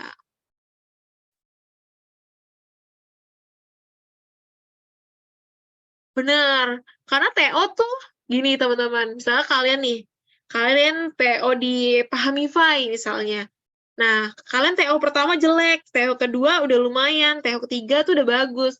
Kenapa bisa kayak gitu? Karena sebenarnya teman-teman udah kebiasa nih sama pola yang dibikin sama pembuat soal dari si platform itu gitu. Jadi ya otomatis meningkat ya karena teman-teman udah kebiasa nih untuk ngejawab soal yang dibuat sama orang itu gitu. Jadi kalau misalnya TO gede itu belum tentu kita bisa jawabnya sebenarnya, dan TO kecil bukan berarti kita nggak bisa untuk ngejawabnya, tapi kita belum terbiasa aja sama si tipe soal yang dibikin sama pembuat soalnya gitu. Pas kalian UTBK nanti itu ya kayak ngeblank aja gitu sebenarnya. Kayak ya udah pelan-pelan aja ngerjainnya. Karena ya tipe soal buatan orang A sama orang B terkait materi A itu pasti beda-beda ya kan. Prodinya, oh kalau FH tuh sebenarnya ilmu hukum doang, satu prodi doang. Cuman di FHUI itu peminatannya banyak, ada 16 atau berapa gitu deh. Dan beda-beda gitu. Enggak kok, enggak auto enggak masuk kok. Ada hitungannya kan, tapi aku tuh nggak ngerti gitu hitungan SIMAK tuh kayak gimana. Iya, makanya. Nanti ganti platform nilainya beda lagi tentu saja gitu ya. TO malah nilainya naik turun. Iya nggak apa-apa. Jujur ya, aku tuh dulu juga naik turun nilai tryout. Dan nggak apa-apa banget teman-teman. Nggak perlu yang kayak dipikirin banget sih sebenarnya TO jelek. Yang penting nanti setelah TO-nya selesai, soalnya udah keluar, teman-teman bahas lagi si soalnya. Biar nanti kalau misalnya udah ketemu nih sama soal yang serupa, itu teman-teman udah pasti bisa jawab gitu. Aku ambil FH sama pilihan keduanya tuh kesejahteraan sosial UI. Jadi aku dua-duanya UI sih. Mahkamah Agung tuh banyak teman-teman kamarnya, ada pidana, perdata, ada yang tata usaha negara, banyak deh kamarnya gitu. Atau divisinya tuh banyak. Jujur aku juga kok. Aku tuh kayak sampai H-1 aku, bahkan H- beberapa menit aku masukin pilihan di SBMPTN, itu aku masih berubah-berubah, teman-teman. Bahkan kayak H-1-nya itu aku udah fix banget nih, mau psikologi sama kesejahteraan sosial UI. Tapi beberapa menit sebelum pemilihan itu aku ganti si psikologinya jadi hukum gitu. Jadi kayak ya udah gitu. Gak apa-apa bimbang prodi kayak yang kalian yakin aja itu yang kalian taruh gitu. Karena kayak dulu aku kalau misalnya aku taruh psikologi di pilihan pertama itu kayak belum tentu masuk gitu ya.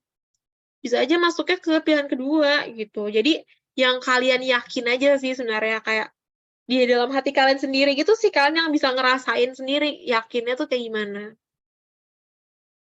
Emang iya Kak kalau udah diterima di SBMPTN UI pas SIMAK gak boleh ikut lagi. Nah, ini sebenarnya masih jadi perdebatan ya teman-teman ya, karena ada juga gak sih orang yang keterima juga gitu. Jadi kayak sebenarnya masih jadi perdebatan ya. Cuman ya nggak tahu juga ya kebijakan tahun sekarang tuh kayak gimana. Karena kayak masih bisa-bisa aja gitu sih untuk ikut. Bahkan nih temen aku lulus SBMPTN, pokoknya udah lulus nih di UI, hukum, tapi dia KKI atau internasional. Terus tahun depannya dia masih boleh lagi ikutan SIMAK yang reguler gitu, dan keterima di jurusan yang sama. Jadi dia pindah prodi doang, tapi mesti SIMAK lagi. Lagi sibuk apa nih, Aku lagi sibuk persiapan kuliah aja sih sebenarnya, karena liburnya tinggal seminggu lagi ya. Itu sih, nggak sibuk-sibuk ngapa-ngapain sih. Karena ya udah mau kuliah, guys. Semangat, teman-teman. Bisa dikonversi, bisa kok. Karena kan matkulnya sama ya sebenarnya. Jadi bisa. Cuman ya harus belajar lagi aja. Iya, UKT-nya emang serem. 30 juta atau berapa gitu deh. Mahal sih emang. Mahal sekali sih, bukan mahal lagi sih. Yang paralel berapa ya? 12,5 atau 13,5 gitu. Itu UKT-nya, tapi dia di awal ada bayar uang pangkal juga ya setahu aku. Makasih Enya.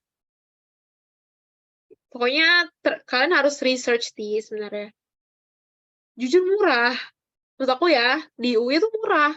Karena kalian pilih sendiri gitu sih sebenarnya UKT-nya berapa. Nanti tinggal dilengkapin aja data-datanya tuh berapa. Kalau di Sosum itu maksimal 5 juta. Itu kalau bisa kalian mau kasih berkas ya. Tapi kalau bisa kalian, aduh males lah kak siapin berkas-berkas, kalian langsung aja bilang 7,5, 7,5 juta. Itu nggak perlu kasih berkas apa-apa. Enggak, gratis. Itu orang umum boleh kok naik bis kuning. Kalau bisa kalian ada yang mau ngiter-ngiter UI, boleh kok naik bis kuning, nggak bayar, gratis. Langsung naik aja.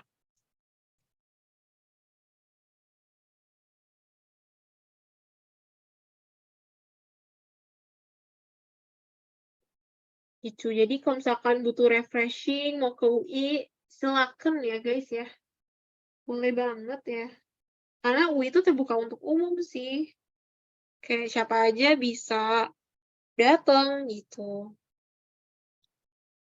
Sama-sama. Semangat ya guys. Kayak bentar lagi banget gak sih? Bulan apa sih guys UTBK? Pokoknya tinggal 90 harian kan, berarti 3 bulan lagi ya. Itu kayak bentar banget. Iya, semangat guys. Kayak dulu aku juga segituan deh. Segitu pokoknya semangat, tinggal beberapa bulan lagi. Teman-teman harus kayak gaspolin aja belajarnya. Iya, nggak, tenang aja teman-teman. Pasti kayak ya udah berlalu aja gitu TBK. Yang penting harus maksimalin usahanya. Kayak belajar ya udah belajar yang benar teman-teman. Kayak nggak perlu banyak-banyakan, nggak perlu lihat dari kuantitas. Yang penting kualitas ya. Teman-teman harus paham sama materinya gitu. Amin, ayo guys, semangat ya, bisa kok keterima di UI. Tenang aja, UI tuh nggak setinggi itu, teman-teman. Maksudnya kayak, masih bisa teman-teman gapai, tenang aja. Asal belajarnya harus effort, harus niat gitu. Dan benar-benar paham sih intinya. Kalau kalian udah paham, udahlah soal apapun itu mah udah bisa lah kalian jawab itu. Tuntas semua. Aku tuntasin semua sih. Walaupun kayak aku nggak paham-paham banget, seenggaknya aku pernah baca gitu sih materinya gitu. Jadi ada beberapa materi yang emang diprioritasin benar-benar paham, tapi ada juga beberapa materi yang ya udah sekedarnya aja gitu. Kayak yang penting aku pernah baca dan kalau misalnya ada soal ya seenggaknya aku adalah memori-memori sedikit gitu yang bisa dikait-kaitin gitu. Jadi seenggaknya pernah baca, seenggaknya pernah tahu gitu. Nggak perlu yang nguasain banget sebenarnya. Nggak ada sih sosio apa ya, sosio tuh yang penting jangan so tahu, beneran deh, jangan so tahu. Sosio tuh emang lingkungan masyarakat banget kan sebenarnya, yang pakai logika tuh sebenarnya bisa. Tapi balik lagi, jangan so tahu, fokus ke teori, pakai teorinya gitu. Iya, makanya jangan so tahu aja. Jangan so tahu, pakai teorinya. Udah gitu aja sebenarnya. Karena banyak orang yang bilang sosial gampang, tapi nilai sosialnya jelek. Karena ya jangan so tahu teman-teman. Fokus ke teori yang ada gitu. Pakai teorinya. Teorinya ngomong apa, teman-teman pakai. Jangan pakai yang teman-teman tahu gitu. Ya kan? Sosiologi tuh nggak gampang. Sosiologi tuh teori banget sebenarnya. Teori yang direalisasikan dalam kalimat aja sebenarnya. Jadi kayak teman-teman kalau misalnya ada yang punya SKS kuning, itu dulu aku benar-benar ngafalin, guys. Ngafalin dari sana, seriusan deh. Tiap kalimatnya tuh aku hafalin. Beneran. Itu kayak benar-benar kepake banget. Jujur itu kayak H-3 atau H- berapa, itu aku benar-benar ngafalin si SKS kuning. Kalian mau tahu nilai sosiologi aku berapa? Nilai sosiologi aku itu sampai 939, hampir 1000, woy. Itu benar-benar gila sih. Itu beneran aku tuh ngerasa aku bisa jawab dengan apa ya, dengan yakin tanpa bingung yang A atau yang B ya. Itu gara-gara ya aku tahu teorinya gitu. Kayak beneran deh. Kalian jangan so tahu, pokoknya fokus ke teori. Itu sosiologi ya. Kalau sejarah itu harus tahu alur ceritanya sih, emang susah sih sejarah sih. Banyak kan, jadi kayak semangat teman-teman. Sosiologi susah, jadi semangat. Pokoknya tahu teorinya. Sosiologi aku nggak belajar dari mana-mana sih, dari SKS kuning doang. Sama latihan soal, tentu aja ya. Bahasa Inggris apa ya? Bahasa Inggris tuh yang penting kalian tahu vocabnya, kalian tahu artinya aja sebenarnya. Kalau bisa kalian udah tahu artinya, ya kalian pasti bisa jawab gitu. Kadang yang susah, kita tuh nggak tahu artinya, jadi agak susah ngejawabnya ya kan. Itu sih bahasa Inggris. Ada sih, semoga ada ya. Semoga di SIMAK ada TKA ya, karena TKA tuh bener-bener, wah mantep deh kalau ada TKA.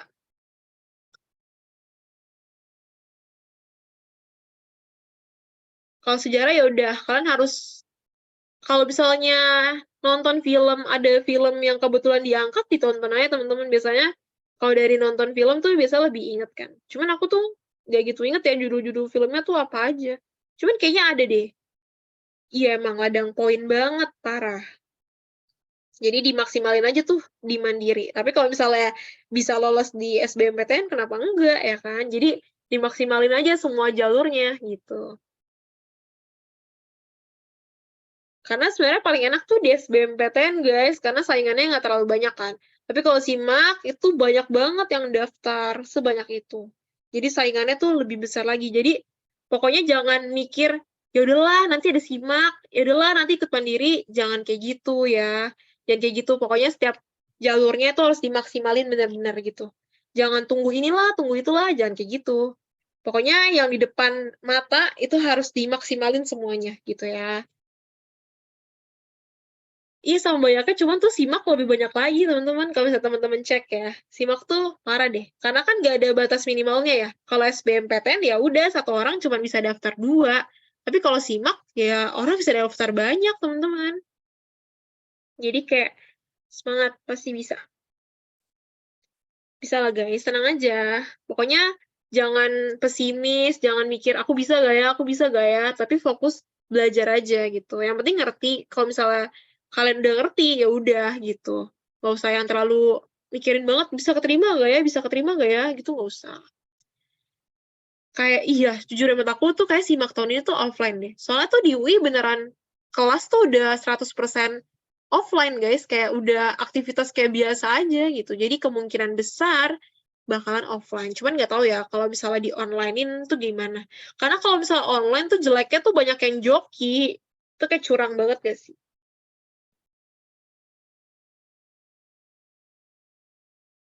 Walah, agak susah juga ya tapi ya. Baru tahu aku Kemenak.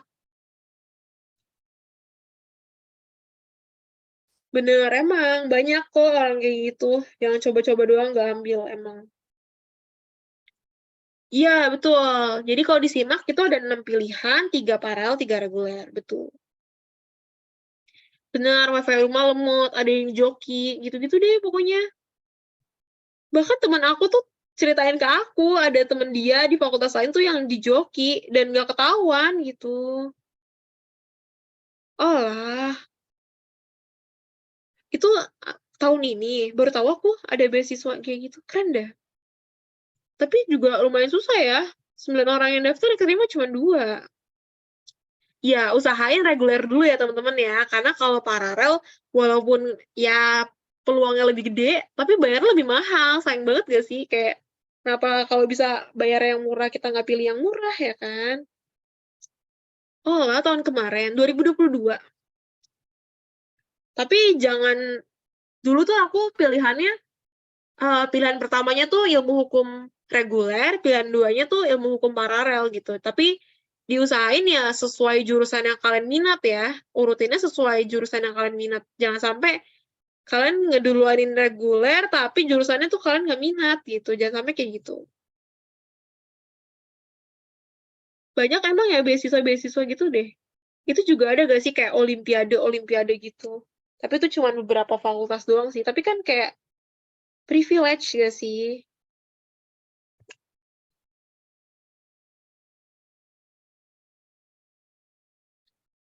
Ya pokoknya kita kalau misalnya UKT itu pokoknya kalau bisa yang semurah-murahnya lah teman-teman ya. Oh lah, banyak harapan. Iya, jalur prestasi. Emang pokoknya kalian harus cek dan dicoba aja kalau bisa kalian qualify gitu ya sama apa ya kualifikasinya ya udah gasken ya kan daftar aja. Nggak apa-apa. Nggak apa-apa guys, masih ada jalur lain. Pokoknya dicoba aja. Aku dulu juga SNM ketolak. Coba lagi gitu ya. Tenang aja semua jalur pokoknya kita coba ya. Tapi harus maksimal itu lagi. Jangan banyak coba-coba, tapi kalian nggak usaha maksimal gitu. Tapi kayaknya emang gara-gara dikit ya yang daftar, jadi kayak jangan daftar, ya dikit yang keterima kali ya, karena kuotanya tuh juga nggak sebanyak itu gak sih? Betul, nggak apa-apa tertolak PPKBUI, siapa tahu keterimanya di SBMPTN ya kan, yang mana biayanya tentu akan lebih murah dibandingin PPKB. Karena PPKB itu masuknya ke paralel kan dia. Tenang saja, pasti akan dapat yang lebih bagus ya teman-teman, tenang saja.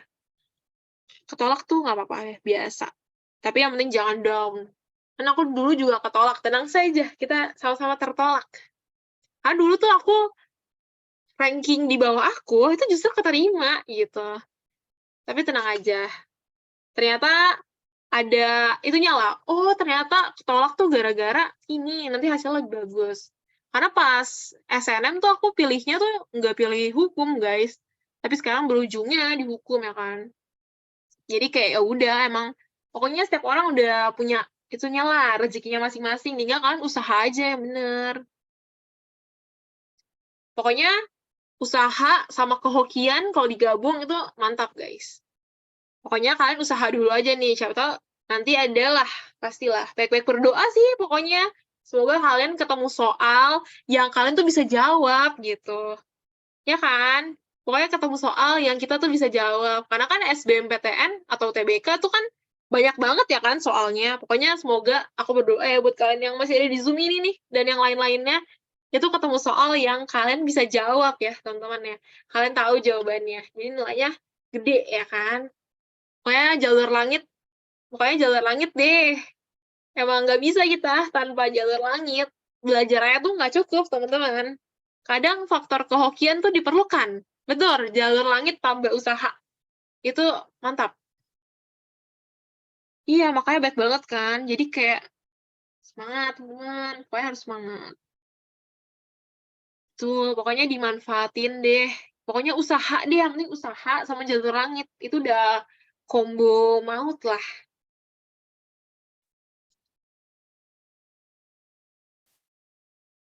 Iya, yang terima dikit ya emang. Tapi tenang aja, itu pasti adalah kuota buat kalian. Tenang aja. Pokoknya belajar aja. Terus belajarnya tuh yang benar, pokoknya. Maksudnya belajarnya benar tuh kalian jangan, misalnya kalian latihan soal, ya jangan cuma jawab ABC doang. Itu ya sama aja, buang-buang waktu ya kan. Tapi ya kalian harus bisa analisis. Yang ini kenapa salah, yang ini kenapa benar. Itu sih yang penting sebenarnya. Biar nanti ketemu soal, kalian nggak kegocek lagi gitu. Amin, amin. Wah, semangat ya, teman-teman. Bisa kok, bisa.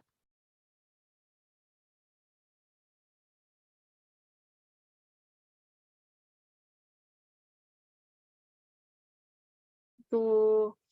Ada lagi yang mau ditanyain? Abis ini istirahat aja lah, udah malam, besok ada yang masih sekolah, ya kan? Atau besok ada yang mau bangun pagi buat belajar. Oke, udah nggak ada lagi nih yang mau tanya. Nanti kita ketemu lagi ya di hari Sabtu ya. Sabtu pagi kita bahas PU yang kemarin tidak terbahas ya. Itu kita akan bahas itu hari Sabtu, oke? Oke, thank you ya teman-teman yang udah join kelas hari ini. Pokoknya semangat terus buat kalian. Pokoknya pasti dapet yang terbaik, asal usaha dan jalur langit, oke? Sama-sama, makasih juga teman-teman. Nanti filenya aku masukin ke Drive ya, seperti biasa ya. Nanti dicek aja di Drive. Semangat teman-teman semua!